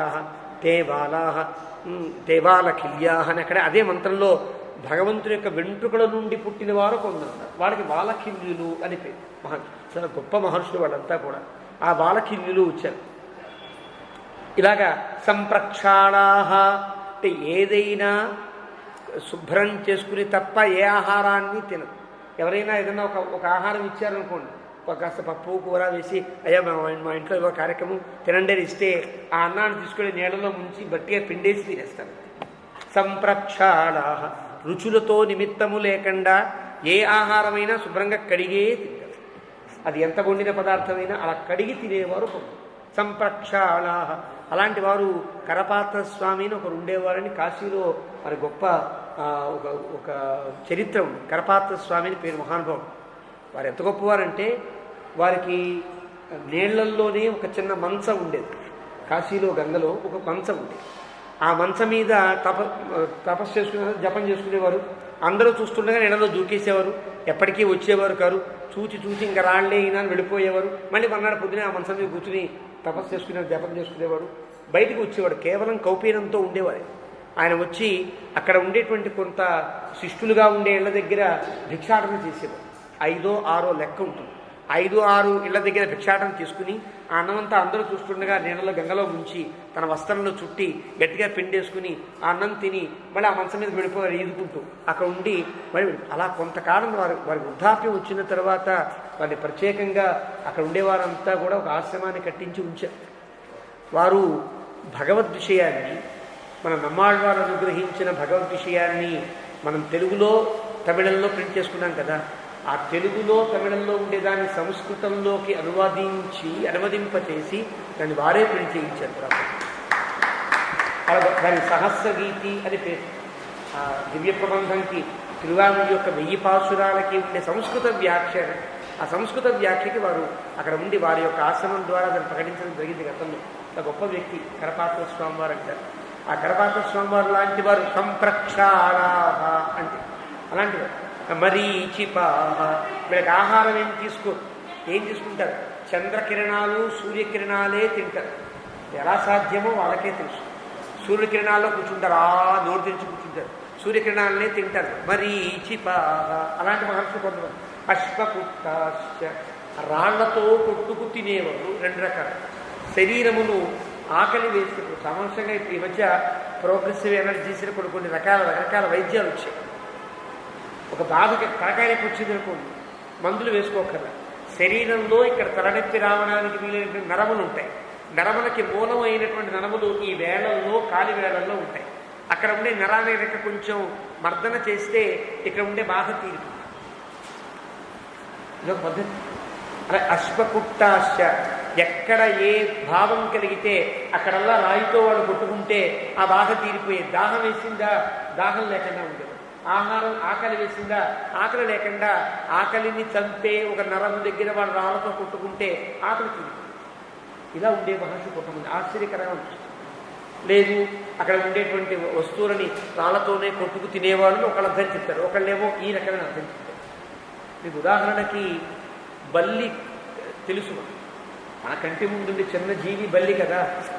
ఆ బల్లి ఎక్కడైనా ఎప్పుడైనా మంచినీళ్ళు తాగడం మీరు గమనించారా? మంచినీళ్ళు తాగకుండా ఏ జీవన్నా ఉండగలదా? బల్లి ఎక్కడైనా మంచినీళ్ళు తాగడం మీరు చూసారా? తక్కిన జీవాలైతే ఏవో రకంగా తాగే అనుకోవడానికి అవకాశం ఉంది. బల్లి ఎక్కడైనా మంచినీళ్ళు తాగడం చూసారు? చూడడం. కానీ బల్లికి దాహం వేయగా వేస్తుంది. దాహం వేస్తే ఏం చేస్తుంది? ఈ మధ్యకాలంలో మన పెద్దలు చెప్పింది, శాస్త్రవేత్తలు చెప్పింది, బల్లికి దాహం వేస్తే పైన తిరిగే బల్లి వెళ్ళకిలా కింద పడుతుంది. ఇలా పడుతుంది. పొట్టని కింద గట్టిగా అదిమేటటువంటి భావన కింద బళ్ళు పడిపోతాయి తెలిసిన పైనుంచి జారిపోయి పడిపో. బల్లికి ఉండే ఆ కాలంలో ఉండే జిగట వల్ల ఎలాంటి దాన్నైనా ఎంత వంకరగా ఎంత తలకిందుగా తేడా చేయగలదు. అలాంటిది సడన్గా ఎందుకు పడిపోతుంది బల్లి అంటేట దానికి దాహం వేస్తే అలా పడుతుంది. పడ్డం ఇలా పడిపోదు, ఇలా దొర్లిపోదు, ఎలా పడాలో అలా పడుతుంది. పడేటప్పటికీ ఎడమ డొక్కలో నుంచి ఒక ద్రవం నోట్లోకి వస్తుంది. చిన్న ద్రవం, ఒక డ్రాప్. ఆ తాగి వెళ్ళిపోయి ఎప్పుడ కింద పడంగానే బలిని గమనిస్తే నాలుకని ఇలా అని వెళ్ళిపోతుంది. దాహం వేస్తే తనలో ఉండే నీటినే తాను తీసుకుని చిన్న జీవి అలా విడిపోతూ ఉంటే మహర్షులు ఎలా ఉండేవారు ఆశ్చర్యం ఉంటుందండి. మన కంటి ముందు ఉండే సంఘటనలు కదా.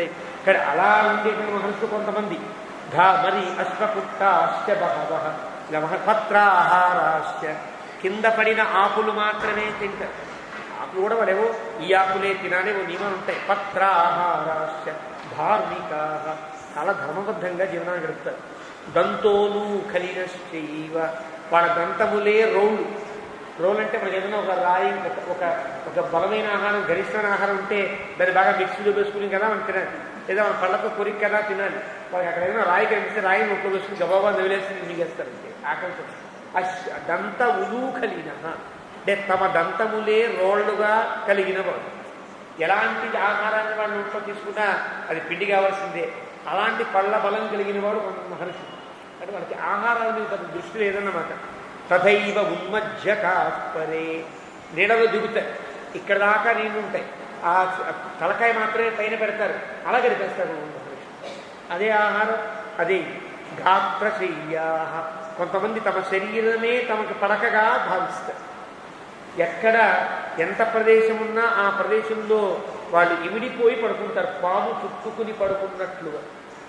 మనకి ఈ రోజులలో ఉండేటువంటి వాళ్ళలో కంచి పరమాచార్య స్వామి వారి యొక్క ఘట్టముని చెప్తారు పెద్దలు. కంచి పీఠాధిపతి పరమాచార్య వారని చాలా గొప్ప యోగులు, సిద్ధులు. వారు ఒక్కొక్కసారి ఏదైనా ఊరికి వెడితే చిన్న పల్లకిలో వెళ్ళేవారు. వారు వృద్ధాప్యం అయితే నడిచే వెళ్ళేవారు. పల్లకిలో వెళ్ళినప్పుడు ఎక్కడైనా పడుకోవడానికి వీలు కాదనుకున్నాడు. ఆ పల్లకి ఎంత ఉంటుంది, ఇలా ముడుచు కూర్చునేటువంటి పల్లకి, ఆ పల్లకిలోనే పడుకునేవారు. గాత్రశయ్యా, వాళ్ళ నిద్ర, వాళ్ళకు ఉండేటువంటి విశ్రాంతిని ఎలా పొందాలో తెలిసిన వాడు, మహానుభావులు కదా వాళ్ళంతా. అలా గాత్రశయ్యా అలా ఉండి, అశయ్యాశ్చ పడుకోని వాడు కూడా ఉండేవాడు, అసలు నిద్రే లేకుండా ఉండేవాడు. తథైవ అభ్రావకాశకా, వాళ్ళకి ఒక ఒక ఆచ్ఛాదన ఉండాలో, నిద్ర ఉండాలో. ఈ ఎండ, వాన, చల, గొడుగ ఇవేమీ కాకుండా ఎప్పుడు బయటే ఉండి అన్నింటినీ సమానంగా చూడగలిగే వాళ్ళు అభ్రావకాశులు. అలా కొంతమంది ఉండేవారు. మునయ సలిలాహారా, కొంతమంది నీళ్ళని ఆహారముగా తీసుకుని ఉండేవారు. వాయుభక్షా, కొంతమంది గాలినే భుజించేవారు. గాలిని భుజిస్తే ఆహారం అవుతుందా అంటే కొన్ని జంతువులు ఆ పని చేస్తున్నాయి మన కళ్ళ ముందు, కొన్ని సరీసృపాలు చేస్తున్నాయి. పాములు అంతే కదా, పాములకు ఆహారం కూడా గాలి తింటాయి. అవే గాలి తింటేనేది మహర్షులకి ఆ శక్తి ఉండదా ఆలోచించవచ్చు. ఆ వాయుభక్షా తథాపరే, అలా కొంతమంది ఆకాశ నిలయాశ్చైవ, కొంతమంది మహర్షులు భూమిని తాకకుండా భూమిపైన కూర్చుంటారు. మాకు ఆశ్చర్యం కలుగుతుంది. భూమి కంటే ఉన్నతిగా కూర్చుని వాళ్ళు వాళ్ళ యొక్క జ్ఞానాన్నో కొనసాగిస్తూ ఉంటారు. అలాంటి వారు కొందరు. అంతేనా? తథా స్థండిలశాయిన, కొంతమంది ఎప్పుడు కూడా ఆ భూమి మీదే ఉంటారు. మెత్తగా ఉండాలనో గట్టిగా ఉండాలనో ఉండదు. ఏ రాతి మీద కూర్చుంటే ఆ రాతి మీదే వాళ్ళ జీవనం అంతా గడిపేస్తారు. అలాంటి వాళ్ళు కొంతమంది. వ్రతోపవాసిన, కొంతమంది ఉపవాసము చేయడమే వ్రతముగా కలిగిన వారే ఉంటారు. అంటే కొద్ది ఆహారం, మితాహారం తీసుకుని ఉండేవాడు కొంతమంది. ఆర్ద్రపటవాసస, ఎప్పుడు తడిబట్టలతోనే జపాలు తపాలు హోమాలు చేసేవారు. మరి తడిబట్టలు కట్టుకుని చేయొచ్చా అంటే అప్పుడప్పుడు పొడి బట్టలు, అప్పుడప్పుడు తడిబట్టలు కట్టుకునే వాళ్ళకి నియమం తప్ప ఎప్పుడూ అదే నియమంతో ఉండేవాళ్ళకి నియమం వర్తించదు.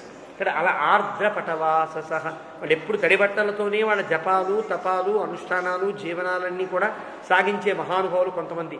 సజపాశ్చ, కొంతమంది ఎప్పుడు జపం చేస్తూనే ఉండేవారు. వాళ్ళకి వేరే ధ్యాస ఉండేది, ఇలా పట్టు కూర్చొని జపం చేస్తూ ఉండేవారు. అలాంటి వాడు కొంతమంది. తపో నిత్యా, తపస్సే నిత్యముగా కలిగిన వాళ్ళు. వీళ్ళంతా తపస్సు నిత్యంగా కలిగిన వాళ్ళు ఇప్పుడు మళ్ళీ ప్రత్యేకంగా తపో నిత్యా ఎందుకు చెప్పాలి అంటే వేదాధ్యయనమే నియమముగా కలిగిన వాళ్ళు, అది వ్యాఖ్యానం. తపస్సు అంటే వేదం, తద్ధి తపస్తద్ధి తప ఉపనిషత్తు. అంటే వేదాధ్యయనమే నిత్యముగా కలిగిన వాళ్ళు. కొంతమంది పంచతపోన్వితా, చుట్టూ అగ్నిహోత్రాలు పెట్టుకుని మంచి ఎండలో సూర్యభగవానుడి పైన మంచి మండుతూ ఉంటే అక్కడ ఉండి జపం చేసేవాడు కొంతమంది.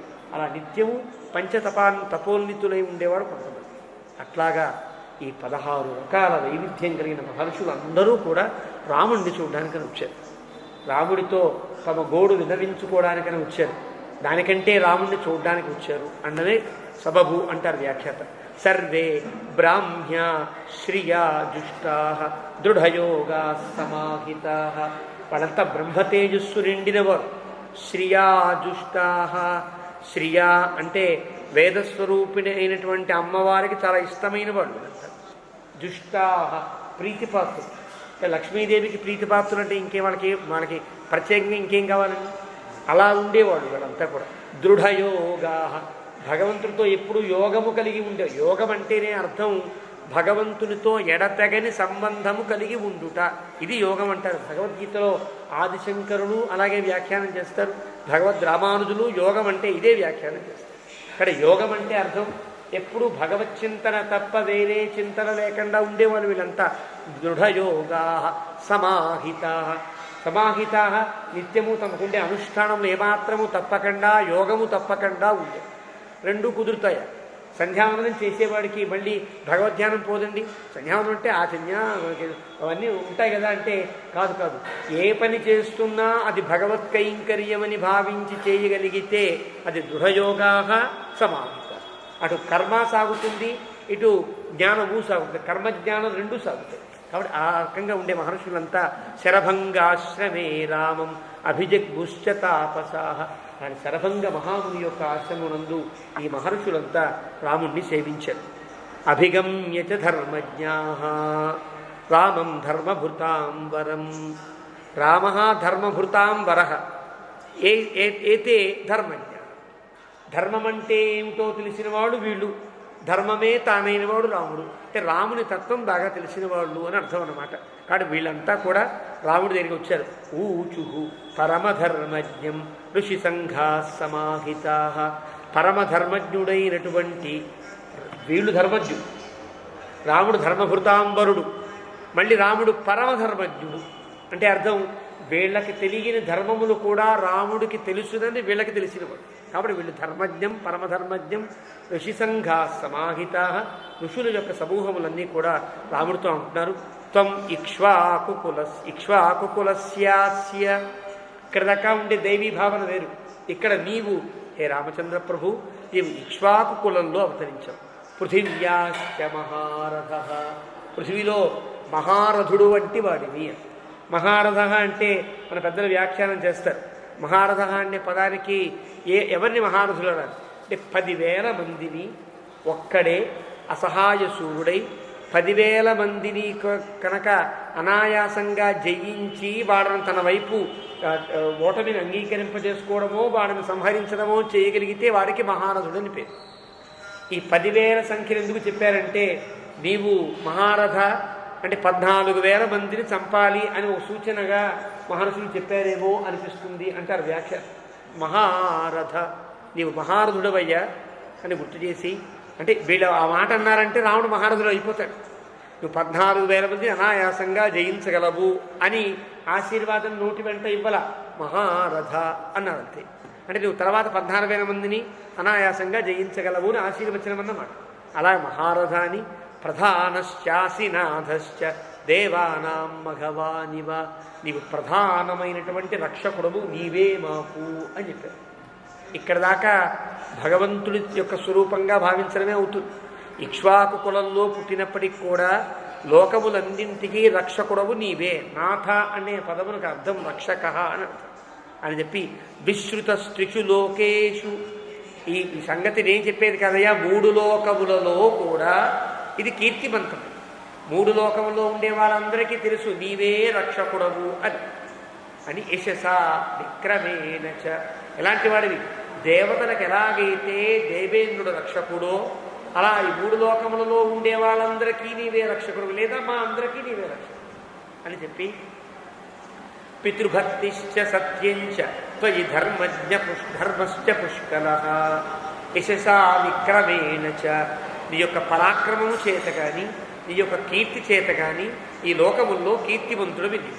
పితృభక్తిశ్చ సతతం. నీకు తండ్రి గారి యందు భక్తి ఏదైతే ఉన్నదో అది పూర్తిగా ఎప్పుడూ ఉండేది, నియతంగా ఉండేది. సత్యం, నీ యందు సత్యము స్థిరమై ఉన్నది, ధర్మము స్థిరమై ఉన్నది. ఈ 3 పదములలో ఉండేటువంటి భావం ఏమి అంటే రాముడు సత్యం, సత్యంలో ఉంటాడు. సత్యం అంటే ఎప్పుడూ మారనిది అని అర్థం. ఎప్పుడూ మారకుండా ఉండేదానికి సత్యమని పేరు. దేశాన్ని కాలాన్ని పాత్రతను పట్టి మారేదానికి ధర్మము అని పేరు. ధర్మం అంటే దేశకాల పాత్రత మనుసృత్యయో విధీయతే సధర్మ. దేశాన్ని బట్టి ఒక ధర్మం, కాలాన్ని బట్టి ఒక ధర్మం, పాత్రతను బట్టి ఒక ధర్మం ఉంటాయి. ధర్మం అనేది సందర్భానుగుణంగా మరి శాస్త్రానుగుణంగా మారుతూ ఉంటుంది. కానీ సత్యం మారదు కదా. నీవు సత్యానివి అంటే ఎప్పుడూ మారకుండా ఉండే పరమ తేజస్సువిది. కానీ ఇక్కడ ధర్మానివి అంటే నీవే ఇక్కడ దేశాన్ని కాలాన్ని పాత్రతను పట్టి రాముడిలా మానవుడిలా ఇక్ష్వాకుల నాథుడిలా లేదా అడవిలో వనవాసం చేసేటువంటి వనవాస వ్రతుడిగా ఇక్కడ ఉన్నావు. ధర్మ పితృభక్తిశ్చ సతతం. ఇందువల్ల పితృభక్తిని నెపంగా చేసుకుని వచ్చావు. అంటే రామునికి అవతార పరమార్థాన్ని జ్ఞాపకం చేస్తున్నట్లుగా చేస్తున్నారు మహర్షులు. నీవు సత్యానివి, ఇప్పుడు ధర్మానివి, నీలో పితృభక్తి అనుసూతంగా సాగుతోంది రామ. ధర్మశ్చ పుష్కలః. నీకు ఇప్పుడు ఏ మూర్తిమత్వాన్నైతే పొందావో, ఏ అవతారాన్నైతే దాల్చావో అవతారానికి ఉండే ధర్మం నీకు పుష్కలంగా ఉండాలి. అది మహర్షి యొక్క దీవెన. త్వామాసాద్య మహాత్మానం, నిన్ను పొందిన మేము ధర్మజ్ఞం ధర్మవత్సలం. నువ్వు ధర్మజ్ఞుడు, మేము ధర్మజ్ఞుడు. ధర్మవత్సలం, ధర్మము యందు ప్రీతి కలిగిన వాడికి, లేదా ధర్మము ఆచరించే వాళ్ళందరినీ కన్నబిడ్డల్లా చూసుకోవలసనే వాడి. మేమంతా ఎవరు? చిన్న చిన్న సంతానం లాంటి వాడు. రక్షకుడు రాజే ప్రజలందరికీ తండ్రి వంటి వాడు. స పిత పితరస్తాసాం కేవలం జన్మహేతవ. రఘువంశంలో కాళిదాసు చెప్తాడు, ఉత్తమమైన పరిపాలన చేసే రాజు అసలు తండ్రి అవుతాడు. మరి వాళ్ళ తండ్రులు ఉంటాయి, కన్నతండ్రులు ఉంటాయి కదండి, వాళ్ళంతా కేవలం జన్మహేతవ, వాళ్ళు కేవలం కన్నారంతే. అసలు తండ్రి ఎవరు? రాజు అంటాడు రఘువంశంలో కాళిదాసు. అలాగే నీవు అందరికీ తండ్రి వంటివాడు. కాబట్టి అర్థిత్వా నాథభక్ష్యామ, మేము నీకేం చెప్పక్కర్లా, కానీ నీకు చెప్పడానికే వచ్చాం, కాబట్టి చెప్పక తప్పదు కదా. కానీ అర్థిత్వా నాథభక్ష్యామ తచ్చన క్షంతు మరణసి. ఇలా ఎందుకనాలండి మహర్షులు? రాముని ఏమనాలి? నువ్వు శాసిస్తున్నాను రాజా, నీవు మా రక్షణ నీదే బాధ్యత, నువ్వు ఇలా తిరిగితే ఎట్లా, మనం రక్షించు అనవలసిన మహర్షులంతా కూడా అంటున్నారు. కొంత చెప్పదలుచుకున్నాను రామా, మమ్మల్ని మన్నించు, క్షమించు అని అంటున్నారు. తచ్చన క్షంతు అర్హసి, మనం మన్నించు, ఇలా చెప్పకూడదు, నీకు అన్నీ తెలుసు, నీ ధర్మం నీకు తెలుసు, అయినా మనం చెప్పడం మా బాధ్యతగా మేము చెప్తున్నాం. అధర్మస్తు మహాంస్తాత భవేత్తస్య మహీపతే యో హరే బలిషడ్భాగం నచ రక్షతి పుత్రవతు. సాధారణంగా రాజధర్మాన్ని మేము చెప్పాలని, కాబట్టి మా బాధ్యతగా మేము చెప్పేస్తాం. రాజు అనేవారు తప్పనిసరిగా మహర్షులందరినీ కూడా, ప్రజలందరినీ కూడా జాగ్రత్తగా రక్షించాలి. వీళ్ళకి ఏ ఆపద లేకుండా రక్షించవలసిన బాధ్యత రాజు మీద ఉంటుంది. అలా కనుక రాజు చేయకపోతే అధర్మస్తు మహాంస్తాత, గొప్ప అధర్మం చేసిన వాడు రాజు అవుతాడు. ఎందువల్ల? యో హరే బలిషడ్భాగం. మేము తపస్సును ఆచరిస్తున్నాం కదా, మేము ఆచరించే తపస్సులో 6వ భాగం నీకు చెందుతుంది. మేము ఇవ్వక్కర్లా, ఆటోమేటిక్గా అసంకల్పితంగా అప్రయత్నంగా దేవుడు చేసిన నియమం, భగవంతుడు చేసిన నియమం. ఎవడు ఏ మహర్షి తపస్సు చేసినా ఆ తపస్సులో 6వ భాగం ఆ దేశపు రాజుకు చెందుతుంది. మరి ఆ వాడు దుర్మార్గుడైతే ఈయన శక్తి వాడికి చేరితే వాడు ఇంతమందింత దుర్మార్గుడు అవుతాడు కదా అంటే ఇది తప్పదంతే. వాడు దుర్మార్గుడు కాకుండా చూసుకోవాల్సిన బాధ్యత మళ్ళీ అక్కడ ఉండేటువంటి మంత్రుల మీద, ప్రజల మీద ఉంటుంది. ఒకవేళ ఆ రాజే కనుక దుర్మార్గుడైతే రాజుని దింపి వేరే ఒక వ్యక్తిని రాజుగా ఎన్నుకోవాల్సినటువంటి బాధ్యత కూడా రాజుల మీద, ప్రజల మీద. కానీ ఈ మహర్షుల యొక్క శక్తి మాత్రం 6వ భాగం చేరుతుంది. యో హరే బలిషడ్భాగం, మా తపస్సులో 6వ భాగాన్ని పొందుతూ ఉంటారు. నచ రక్షతి పుత్రవతు, కొన్ని చోట్ల 4 భాగాలు అంటారు, కొన్ని చోట్ల 2 భాగాలు అంటారు. 2 భాగాలేమి, 4 భాగాలేమి, 6 భాగాలేమి మెల్లగా ఇక్కడ తెలుసుకోవచ్చు. యో హరే బలిషడ్భాగం, 6వ భాగం నీకు చెందుతుంది కదా. నచ రక్షతి పుత్రవతు, నీవు గనక కుమారుల వలె, సంతానం వలె మనం రక్షించకపోతే నీకు అధర్మం అంటుకుంటుంది రామా, కాబట్టి చెప్పాల్సి వస్తుంది. యుంజాన, నీవెప్పుడు కూడా ప్రయత్నశీలుడివై ఉంటావు. యుంజాన అంటే ఎప్పుడు అదే ప్రయత్నంలో ఉంటావు నాకు తెలుసు, కానీ స్వానివ ప్రాణాన్ ప్రాణీరిష్టాన్ సుతానివ, ఈ తానే కన్న సంతానమును ఎంత ప్రేమిస్తాడో రాజు, ప్రజలందరినీ కూడా అంతగా ప్రేమించవలసిన అవసరం ఉంటుంది కదా. నిత్యయుక్త సదా రక్షన్ సర్వాన్ విషయవాసిన, నీ యొక్క రాజ్యంలో నీ ఏలుబడిలో ఉండే వాళ్ళందరినీ కూడా ఆ రకంగా రక్షించవలసిన వాడిని నీవే. అలా కనుక రక్షిస్తే ప్రాప్నోపి శాశ్వతీం రామ కీర్తిం స బహువార్షికీ బ్రహ్మణ స్థానమాసాద్య తత్ర చాపి మహీయతే. అలా గనక రాజు చేస్తే గొప్ప కీర్తిని పొందుతాడు, తర్వాత బ్రహ్మలోకాన్ని పొందుతాడు, పరమపదాన్ని పొందుతాడయ్యా. ఇది రాజుల యొక్క రక్షణ బాధ్యత అని చెప్పారు. యత్కరోహి పరం ధర్మం ముని మూలఫలాశన తత్ర రాజ్యశ్చతుర్భాగ ప్రజాధర్మేణ రక్షత. ఇక్కడ మళ్ళీ చెప్పారు, అక్కడ 6వ భాగం చెప్పారు, ఇక్కడ 4వ భాగం చెప్పారు. ఏమిటి తేడా అంటే రామునితో నిమిత్తం లేకుండా, రాజుతో అవసరం లేకుండా, రాజుతో ఏమాత్రం అవసరం లేకుండా వాళ్ళ బతుకు వాళ్ళు బతుకుతారంతే. ఒక రాజ్యము, ఒక సంక్షేమము, పథకము, ఒక రాయితీ ఇవేమి అక్కర్ల వాళ్ళకి. వాళ్ళ అడవుల్లో వాళ్ళు గడిపేస్తారు. అలాంటి గడిపే మహర్షుల యొక్క తపస్సులో 6వ భాగం రాముడికి చెందుతుంది, రాజుకు చెందుతుంది. 4వ భాగం చెందే వాళ్ళు ఎవరు?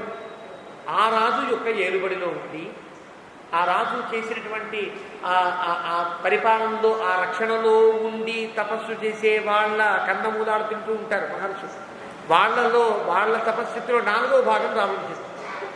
అంటే భాగం పెరుగుతుంది. 2వ భాగం ఇచ్చేవాడు ఉంటారు మహర్షులు. వాళ్ళెవరు? రాజు దగ్గరే బతుకుతూ రాజు వల్ల అన్ని సుఖాలను పొందుతూ తపస్సు చేసేవాడు ఉంటారు. ఉద్యోగస్తులు లాంటి వాళ్ళు అనుకోండి, ఇప్పుడు ఆలయాల్లో పనిచేసే ఉద్యోగస్తులు లాంటి వాళ్ళు, వాళ్ళకి 2వ భాగం రాజుకు చెందుతుంది. 2వ భాగం అంటే వాడు 100 రూపాయలు సంపాదిస్తే 50 రూపాయలు దేవుడికి ఇచ్చేయాలి అంతే. అలా ఉంటుంది. అదొక లెక్క, అప్పటి లెక్క. మనం ఒప్పుకోమనుకోండి, అది వేరే అంశం. ఆ రకంగా 4వ భాగాన్ని ఇచ్చే మహర్షులు ఉన్నారయ్యా అని చెప్పి వాళ్ళు ప్రజాధర్మేణ రక్షత, వాళ్ళని కూడా రక్షించాల్సిన బాధ్యత నీ మీద ఉంటుంది. సోయం బ్రాహ్మణ భూయిష్ఠో వానప్రస్థగడో మహాన్ త్వన్నాథో అనాథభద్రామ రాక్షసైర్బాధ్యతే భూషం. ఇప్పుడు వచ్చినటువంటి గణములన్నీ ఏమిటి చూసినా బ్రాహ్మణ భూయిష్ఠో వానప్రస్థగణో మహాన్, బ్రాహ్మణోత్తములు ఎక్కువగా ఉన్నటువంటి వానప్రస్థల గణములు. అంటే అర్థమేంటి? రాజులలో వానప్రస్థులు గణములలో ఉన్నారని లెక్క. వైశ్యులలో ఉండే వానప్రస్థులు కూడా ఈ గణములలో ఉన్నారని లెక్క. ఇతరులు కూడా వానప్రస్థులై ధర్మాచరణ చేస్తూ మాలో ఉన్నారని లెక్క. అది మేము ఎక్కువ మంది బ్రాహ్మణులుగా ఉండేవాళ్ళం ఎక్కువ మంది ఉన్నాం. తర్వాతగా ఉండేటువంటి ఇదే నిష్ఠతో ఉండేవాడు కూడా మాతో ఉన్నారయ్యా. వీళ్ళంతా కూడా బ్రాహ్మణ భూయిష్ఠ అంటే అర్థం. కేవలం మేమంతా బ్రాహ్మణులమే చెప్పడం కాదు. మహర్షులు చెప్తున్నారు, బ్రాహ్మణోత్తములమై ఎక్కువగా ఉండి ఇదే రకమైనటువంటి తపస్సును కొనసాగించేవాళ్ళం ఎక్కువ మందిగా ఉన్నాం. మాలో ఇంకా క్షాత్ర వానప్రస్థులు, వైశ్య వానప్రస్థులు, శూద్ర వానప్రస్థులు కూడా ఉన్నారు, చాలామంది ఉన్నారు. అంటే అందరము ఉన్నాం. మా అందరికీ రక్షణ నీవే ఇవ్వాలయ్యా అని చెప్పారు. వానప్రస్థ గణో మహాన్ త్వన్నాథ, నీవే నాథుడవు, నీవు తప్ప వేరే నాథులు లేరు కాబట్టి అనాథవతు. మేము అనాథలం. అనాథలం అంటే అర్థం నీవు తప్ప వేరే నాథుడు లేని వాళ్ళము అని అర్థం. అనాథలం. మమ నాథ యదస్తి యోస్మ్యహం సకలం తద్ధితవైవ మాధవ. యామునాచార్య స్వామి చెప్తారు, నాథ నీవే రక్షకుడు. యదస్తి మాకంటూ ఏముంటుంది? యోస్మ్యహం అసలు నేనెవడిని, నాకుండే వస్తువులన్నీ ఎవరివి అన్నీ నీవే కదా. కాబట్టి నీవేంతా అనాథులనే. అంటే అర్థం వేరే నాథులు లేని వాళ్ళం, నీవే నాథుడుగా కలిగిన వాళ్ళం. మమ నాథ యదస్తి యోస్మ్యహం సకలం తద్ధితవైవ మాధవ అని కీర్తిస్తారు. కాబట్టి భగవంతుడే రక్షకుడు, భగవంతుడు ఒకడే మనకు రక్షకుడు అని భావించగలిగేటట్టుగా ఉండేవాళ్ళం మేమంతా కూడా.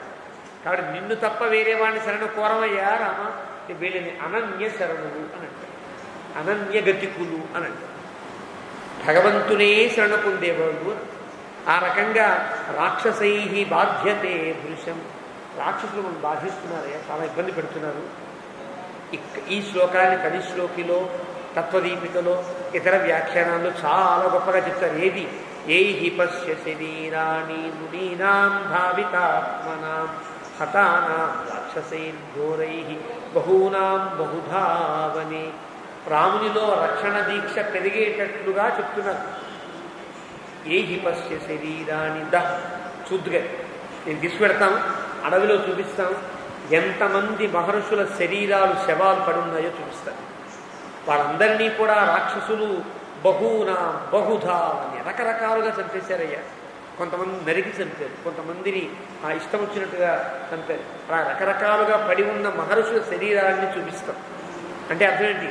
నువ్వు ఆలస్యంగా వచ్చావు అడవికి, ఇప్పటికే చాలా అనర్థం జరిగిపోయి వాళ్ళంతా చాలామందిని చంపేశారు. కాబట్టి ఏహి పశ్య శరీరాన్ని మునీనాం భావితాత్మన. వాడు సామాన్యులు కాదు, భావితాత్ముడు. కేవలం నిన్ను తప్ప, భగవంతుని తప్ప వేరే ధ్యాస లేకుండా ఉన్నటువంటి మహాత్ములందరినీ రాక్షసులు భయంకరంగా చంపేశారయ్యా. కాబట్టి హతానాం రాక్షసై ఘోరై. వాళ్ళని రక్షించుకోలేరా అంటే మాకు రక్షణ మేము చేసుకోకూడదు, మేము తపస్సులు చేస్తూ ఇలాగే ఉండిపోవాలి తప్ప మా రక్షకుడు భగవంతుడే అని విశ్వసించిన వాళ్ళని కూడా చంపేశారు. వాళ్ళని రక్షించుకోలేరా? వాళ్ళ తపశ్శక్తితో రక్షించుకోగలిగినప్పటికీ కూడా రక్షకుడు భగవంతుడు అని తమ మీద ఉండే భారములు సర్వాన్ని నీ మీద ఉంచి ఉన్నవాళ్ళంతా కూడా శరీరములు పడి ఉన్నాయి అడవిలో. పంపానదీ నివాసానాం, పంపానదీ నివాసంలో ఇంకా మహర్షులు ఉన్నారు రామా అంటే అర్థం ఏంటంటే ఇక్కడి నుంచి నువ్వు అడ్రస్సు జాగ్రత్తగా కనుక్కుని పంపానదీ తీరానికి వెళ్ళాలి అని లెక్క.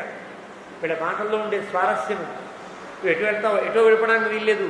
పంపానదీ నివాసానాం, పంపా తీరంలో మహర్షులు ఉన్నారంటే నువ్వు నీ దారి మళ్లించుకుని పంపా వైపు వెళ్ళాలి అని వీళ్ళు రాముణ్ణి దారి మళ్లిస్తున్నారు అన్నమాట మహర్షులు. పంపా నదీ నివాసానాం అనుమందాకినీమపి. గంగ నుండి ఇక్కడి దాకా ఉండే మహర్షులు చాలామంది ఉన్నాం కదా. ఇకపైన గోదావరి తీరంలో ఉండే మహర్షులు చాలామంది ఉంటారు నీకు కదా. చిత్రకూటాలయానాంచ, చిత్రకూటం దగ్గర మహర్షుల సంగతి నీకు గుర్తుంది కదా. వాళ్ళు ఏం నీతో అన్నారో, వాళ్ళు ఉండేటువంటి వాళ్ళ కనుబొమ్మల సైగల్ని పట్టి కదా అక్కడ ఉండకూడదని నువ్వు దూరంగా వచ్చేసావు. అక్కడ ఉండే మహర్షులు ఏ ఇబ్బందులు పొందారో ఈ గోదావరి తీరంలో ఉండేటువంటి అనుమందాకినిగా ఉండేటువంటి తీరాల్లో ఉండే మహర్షులు ఏ రకమైనటువంటి ఇబ్బందులు ఎదుర్కొంటున్నారో అలాంటి ఇబ్బందులే పంపానది తీరంలో ఉండే మహర్షులు కూడా ఎదుర్కొంటున్నారు రామా అంటే పంపానది దగ్గర నుంచి అయోధ్య వరకు ఉండేటువంటి వాళ్ళందరినీ కూడా నువ్వు ఇదే రూట్లో వెళ్ళాలని ఒక రూట్ మ్యాప్ ఇస్తున్నారు మహర్షులు. ఇలా వెళ్ళాలి పంపానది తీరం పెడితే అక్కడ కిష్కింద, అక్కడ హనుమంతుడు, మళ్ళీ కథ జరగాలి కదా. అలా చెప్పి ఇలా ఉందయ్యా మా సంగతి. ఏవం వయో నమృష్యామో విప్రకారం తపస్వినా, మమ్మల్ని మేము రక్షించుకోగలిగిన సమర్థులమైన మాకు రక్షకుడు నీవేనని, మాకు మేము రక్షకులము కాదని గుర్తించిన వారమై వాళ్ళు చేసిన అపకారాలని విప్రకారాలని కూడా భరిస్తున్నామయ్యా రామా. క్రియమాణం వనే ఘోరం రక్షోభిర్భీమకర్మభి, వాళ్ళు చాలా దుర్మార్గం చేస్తున్నారు కాబట్టి తతః త్వాం శరణార్థంచ శరణ్యం సముపస్థితాః పరిపాలయనో రామ మధ్యమానాన్ నిశాచరైః. ఈ రకంగా నీవే శరణమని, నీవు తప్ప వేరే గతి లేదని భావించిన వాళ్ళమై శరణ్యం శరణార్థం ఉపాగత సముపస్థితాః, నీ దగ్గరికే వచ్చాము, మమ్మల్ని రక్షించవలసినది అన్నారు. పరాత్వత్తో గతిర్వీర పృథివ్యాన్నోపపద్యతే, నీకంటే రక్షణ ఈ లోకములలో లేదు. ఎందుకండి దేవేంద్రుడు కోరుకోకూడదా? ఇక్కడ తపస్సుతో దేవేంద్రుడు రమ్మంటే రాడా? వచ్చి వెళ్ళాడు కదా, దేవతలు రక్షించవచ్చు కదా అంటే దేవత కూడా రక్షించేది కాదు. ఇది ఎలాంటి ఆపద? రావణాసురుని వల్ల కలిగిన ఆపద. అది గుర్తు చేస్తున్నాడు రాముడికి మహర్షులంతా. పరా త్వత్తో గతిర్వీర పృథివ్యాం న ఉపపద్యతే, నీవు తప్ప వేరెవరూ కూడా రక్షించలేని ఒక స్థితి ఇక్కడ ఉన్నదయ్యా, నీవే రక్షించవలసి ఉంటుంది. అంటే రావణాసుర వధకు ఎంత తొందరగా పెడతావో అంత తొందరగా నువ్వు బయలుదేరాలి సుమా అని మన అవతార పరమార్థాన్ని సూచన చేస్తున్నారు మహర్షులు అని లెక్క. రాముడికి తెలుసు, రాముడికి హృదయగతంగా తెలుస్తుంది. పై కథలోకి రాముడు చెప్పడు. ఎందుకు చెప్పడో ఉత్తరాఖండ్లో ఉండే ఘట్టంలో మనకు తెలుస్తుంది. ఉత్తరాఖండ్లో సనత్కుమారాది మహర్షుల యొక్క సంవాదంలో రాముడికి తెలిసి జరిగిందా తెలియక జరిగిందా అక్కడ మనం గమనించవచ్చు. ఇక్కడ పరిపాలయ రక్షించవలసింది. ఏతచ్చుత్వాతు కాకుత్స్థః, ఇదంతా రాముడు విన్నాడు. విని తాపసానాం తపస్వినాం, మహర్షుల వాక్యాలని విని ఇదం ప్రోవాచ ధర్మాత్మా, ఇలా మాట్లాడతారు. ప్రోవాచ ఇక్కడ ఎందుకంటే ఉపసర్గ అంటే చాలా అద్భుతంగా మాట్లాడాడు రాముడు, చాలా బాగా మాట్లాడాడు. ఏం మాట్లాడు? సర్వానేవ తపస్వినః, తపస్సులందరినీ మాట్లాడుతున్నాడు. నైవం అర్హత మాం వక్తుం, అయ్యో మీరు అడగవచ్చునా, నన్ను బతిమిలాడవచ్చునా? బతిమిలాడకూడదు. మీరేం చేయాలి? శాసించి నాకు చెప్పవలసిన మహర్షులు మీరంతా మీరు బతిమిలాడుతున్నారే. నైవమర్హత మాం వక్తుం, ఇలా మాట్లాడకూడదు. ఆజ్ఞప్తోహం తపస్వినా, మీకు నేను ఆజ్ఞాపన తగిన వాడిని, మీరు ఆజ్ఞాపిస్తే నేను చేయవలసిన వాడిని ఒక. నైవం అర్హత మాం వక్తుం, మీరేం గుర్తు చేయక్కర్లేదు, నేను అదే పని మీద ఉన్నా అని ఒక. ఆత్మగతంగా ఆజ్ఞప్తోహం మీరు నాకు మళ్ళీ గుర్తు చేశారు కదా, ఇంకా గట్టి పడుతుంది నాకు దీక్ష అని ఒక ఆజ్ఞప్తోహం తపస్వినా, నాకు గుర్తున్నదయ్యా. కేవలేన ఆత్మకార్యేణ, ఇక్కడ ఉంది అసలు పదం వాల్మీకి ప్రయోగించడం. కేవలేన ఆత్మకార్యేణ, కేవలము నేను ఇదే పని మీద ప్రవేష్టవ్యం మయావనం, అడవిలోకి వచ్చిన కారణమే మీకోసం వచ్చా అన్నాడు. అంటే తెలిసి వచ్చాడా తెలియక వచ్చాడా అంటే రాముడి మాటల్లో మహర్షుల దగ్గర అబద్ధం ఆడవచ్చు, ఎక్కడో అబద్ధం ఆడాడంటే ఆడాడు అనుకుందాం, ఆడతాడు రాముడు అబద్ధం. అబద్ధమే ఆడని రాముడు ఇక్కడ చెప్పే మాట కేవలేన ఆత్మకార్యేణ, కేవలం నా ఆత్మకార్యము చేతనే ప్రవేష్టవ్య విదంబరం, ఈ అడవిలోకి ప్రవేశించవలసి ఉన్నదని నాకు తెలుసును అని చెప్పాడు. భవతాం అర్ధసిద్ధ్యర్థం ఆగతోహం యదృచ్ఛయ, మీ యొక్క అర్ధసిద్ధి కోసమే నేను ఒక నెపంతో వచ్చా. యదృచ్ఛయ, ఒక నెపంతో వచ్చా. ఏ నెపంతో? మా చిన్నమ్మ వర అడగడం, మా తండ్రి గారు నన్ను అడవికి పంపించడం ఎంత నెపం, ఈ వంకతో నేను అడవికి వచ్చా అని రాముడు చెప్పాడు. చెప్పి కస్య మేయం వనే వాసో, నేను అడవిలో ఉండడమే భవిష్యతి మహాఫల, అసలైన ప్రయోజనము అడవిలో గడుపుటయే కదా. ఇది రాముని యొక్క మాటలు ఇవన్నీ కూడా. పైకి నేను అడవిలో ఉండవలసి వచ్చింది, అడవిలోనే నేను గడిపేస్తాను అని ఒక అర్థం, కానీ అది కాదు మహర్షుల దగ్గర చెప్పే మాట తీరది కాదు. అందుకనే ప్రోవాచ, వాల్మీకి చెప్పిన ప్రయోగంలో అద్భుతముగా రాముడు పలికెను అని అర్థం. అర్థం చేసుకుంటే అర్థం కదా. అదే ప్రోవాచ అని తపస్వినాం రణే శత్రూన్ హంతుమిచ్చామి రాక్షసాన్ పశ్యంతు వీర్యవృషయః సభ్రాతుర్మే తపోధనాః. తపస్వినాం రణే శత్రూన్, మీ అందరికీ శత్రువులుగా ఉండేటువంటి వాళ్ళని ఒక యుద్ధములో వీళ్ళందరినీ సంహరిస్తా అని చెప్పారు. ఆ యుద్ధము చెయ్యడం కోసమే శూర్పణఖతో పరిహాసం ఆడేస్తాం. ఇక్కడ ఇచ్చిన వాగ్దానంలో యుద్ధమునందు రాక్షసులను చంపుతా అన్నవాడు వెతికి చంపడానికి వీలేదు, అది దాడి అవుతుంది, ఎన్కౌంటర్ లాంటిది అవుతుంది. అలా కాదు, వాళ్ళు నాతో యుద్ధమునకు వచ్చేట్టుగా చేసుకుని వాళ్ళ యుద్ధములు అంటే యుద్ధ వీర్యం, ఒక ధర్మబద్ధతతో వాళ్ళని చంపుతారు. కాబట్టి రణే శత్రువున్, రణముయందు శత్రువుని చంపుతాను. ఇచ్చామి, అలాగే నేను ఆచరిస్తాను. పశ్యంతు వీర్యం ఋషయః, నా పరాక్రమాన్ని మీరు చూద్దురు కానీ, నా తమ్ముడు కూడా నాకు సహాయంగా ఉన్నాడు. సభ్రాతుర్మే తపోధనాః, ఏం భయం లేదు, నా తమ్ముడు వెనకాలే ఉన్నాడు, మీ ఇద్దరము కలిసి అసహాయ శూరులమై వాళ్ళందరినీ సంహరిస్తాము అని రాముడు ఒక అభయప్రదానం చేశాడు. ఇది రామేణ దత్త అభయప్రదాన సర్గ అని. మహర్షులందరికీ అభయప్రదానం, మహర్షులందరికీ కాదు, 3 లోకములలో రాక్షసులచే పీడించబడే వారందరికీ అభయప్రదాన సర్గ. అది రామేణ దత్తాభయప్రదాన సర్గ. ఇలా చెప్పాడు. ఇలా చెప్పి రాముడు ఇక్కడ చెబితే 7వ సర్గ 8వ సర్గ సీతమ్మే మాట్లాడు, 9వ సర్గలో అంటుంది. ఇలా అనవచ్చున నువ్వు మహర్షుల దగ్గర ఈ వాగ్దానం చేయవచ్చున, రాక్షసుల దగ్గర అపకారం చేశారా పెట్టారు, వాళ్ళేమీ నీకు అపకారం చేయకుండా వాళ్ళని చంపేస్తాను అనడం ధర్మమేనా అని సీత రాముణ్ణి ఒకసారి టెస్ట్ చేస్తుంది 9వ సర్గలో. ఆ తర్వాత వస్తుంది దత్వా అభయం చాపి, అభయాన్ని రాముడు ప్రసాదించాడు వాళ్ళకి. తపోధనానాం ధర్మే ధృతాత్మా సహ లక్ష్మణేన, ధర్మే ధృతాత్మ, తన అవతార ధర్మము యందు దృఢమైనటువంటి దీక్ష కలిగినటువంటి రాముడు లక్ష్మణుడితో కూడినవాడై తపోధనైశ్చాపి సభాజ్యవృత్త, తపోధనులందరి యొక్క ఆ మహర్షులందరి యొక్క అనుగ్రహానికి పాత్రమైన నడవడిక కలిగిన వాడై సభాజ్యవృత్త అంటే అర్థం సుతీక్ష్ణమేవాభిజగామ వీర, సుతీక్ష్ణునే కలవాలి అనే అభిప్రాయంతో రాముడు సుతీక్ష్ణాశ్రమం వైపు బయలుదేరును అని అర్థం అంటూ 6వ సర్గని వాల్మీకి ముగించాడు. తర్వాత ఉండే సర్గ సుతీక్ష్ణ ఆశ్రమంలో రాముడు గడిపే సర్గ.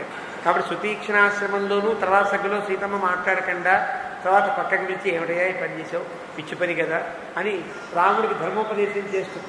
ఆ ధర్మోపదేశం విన్న రాముడు చెప్పే సమాధానం ఇంకా తమాషాగా ఉంటుంది. ఆ 9వ సర్గ చూసిన ప్రయత్నం చేద్దాం.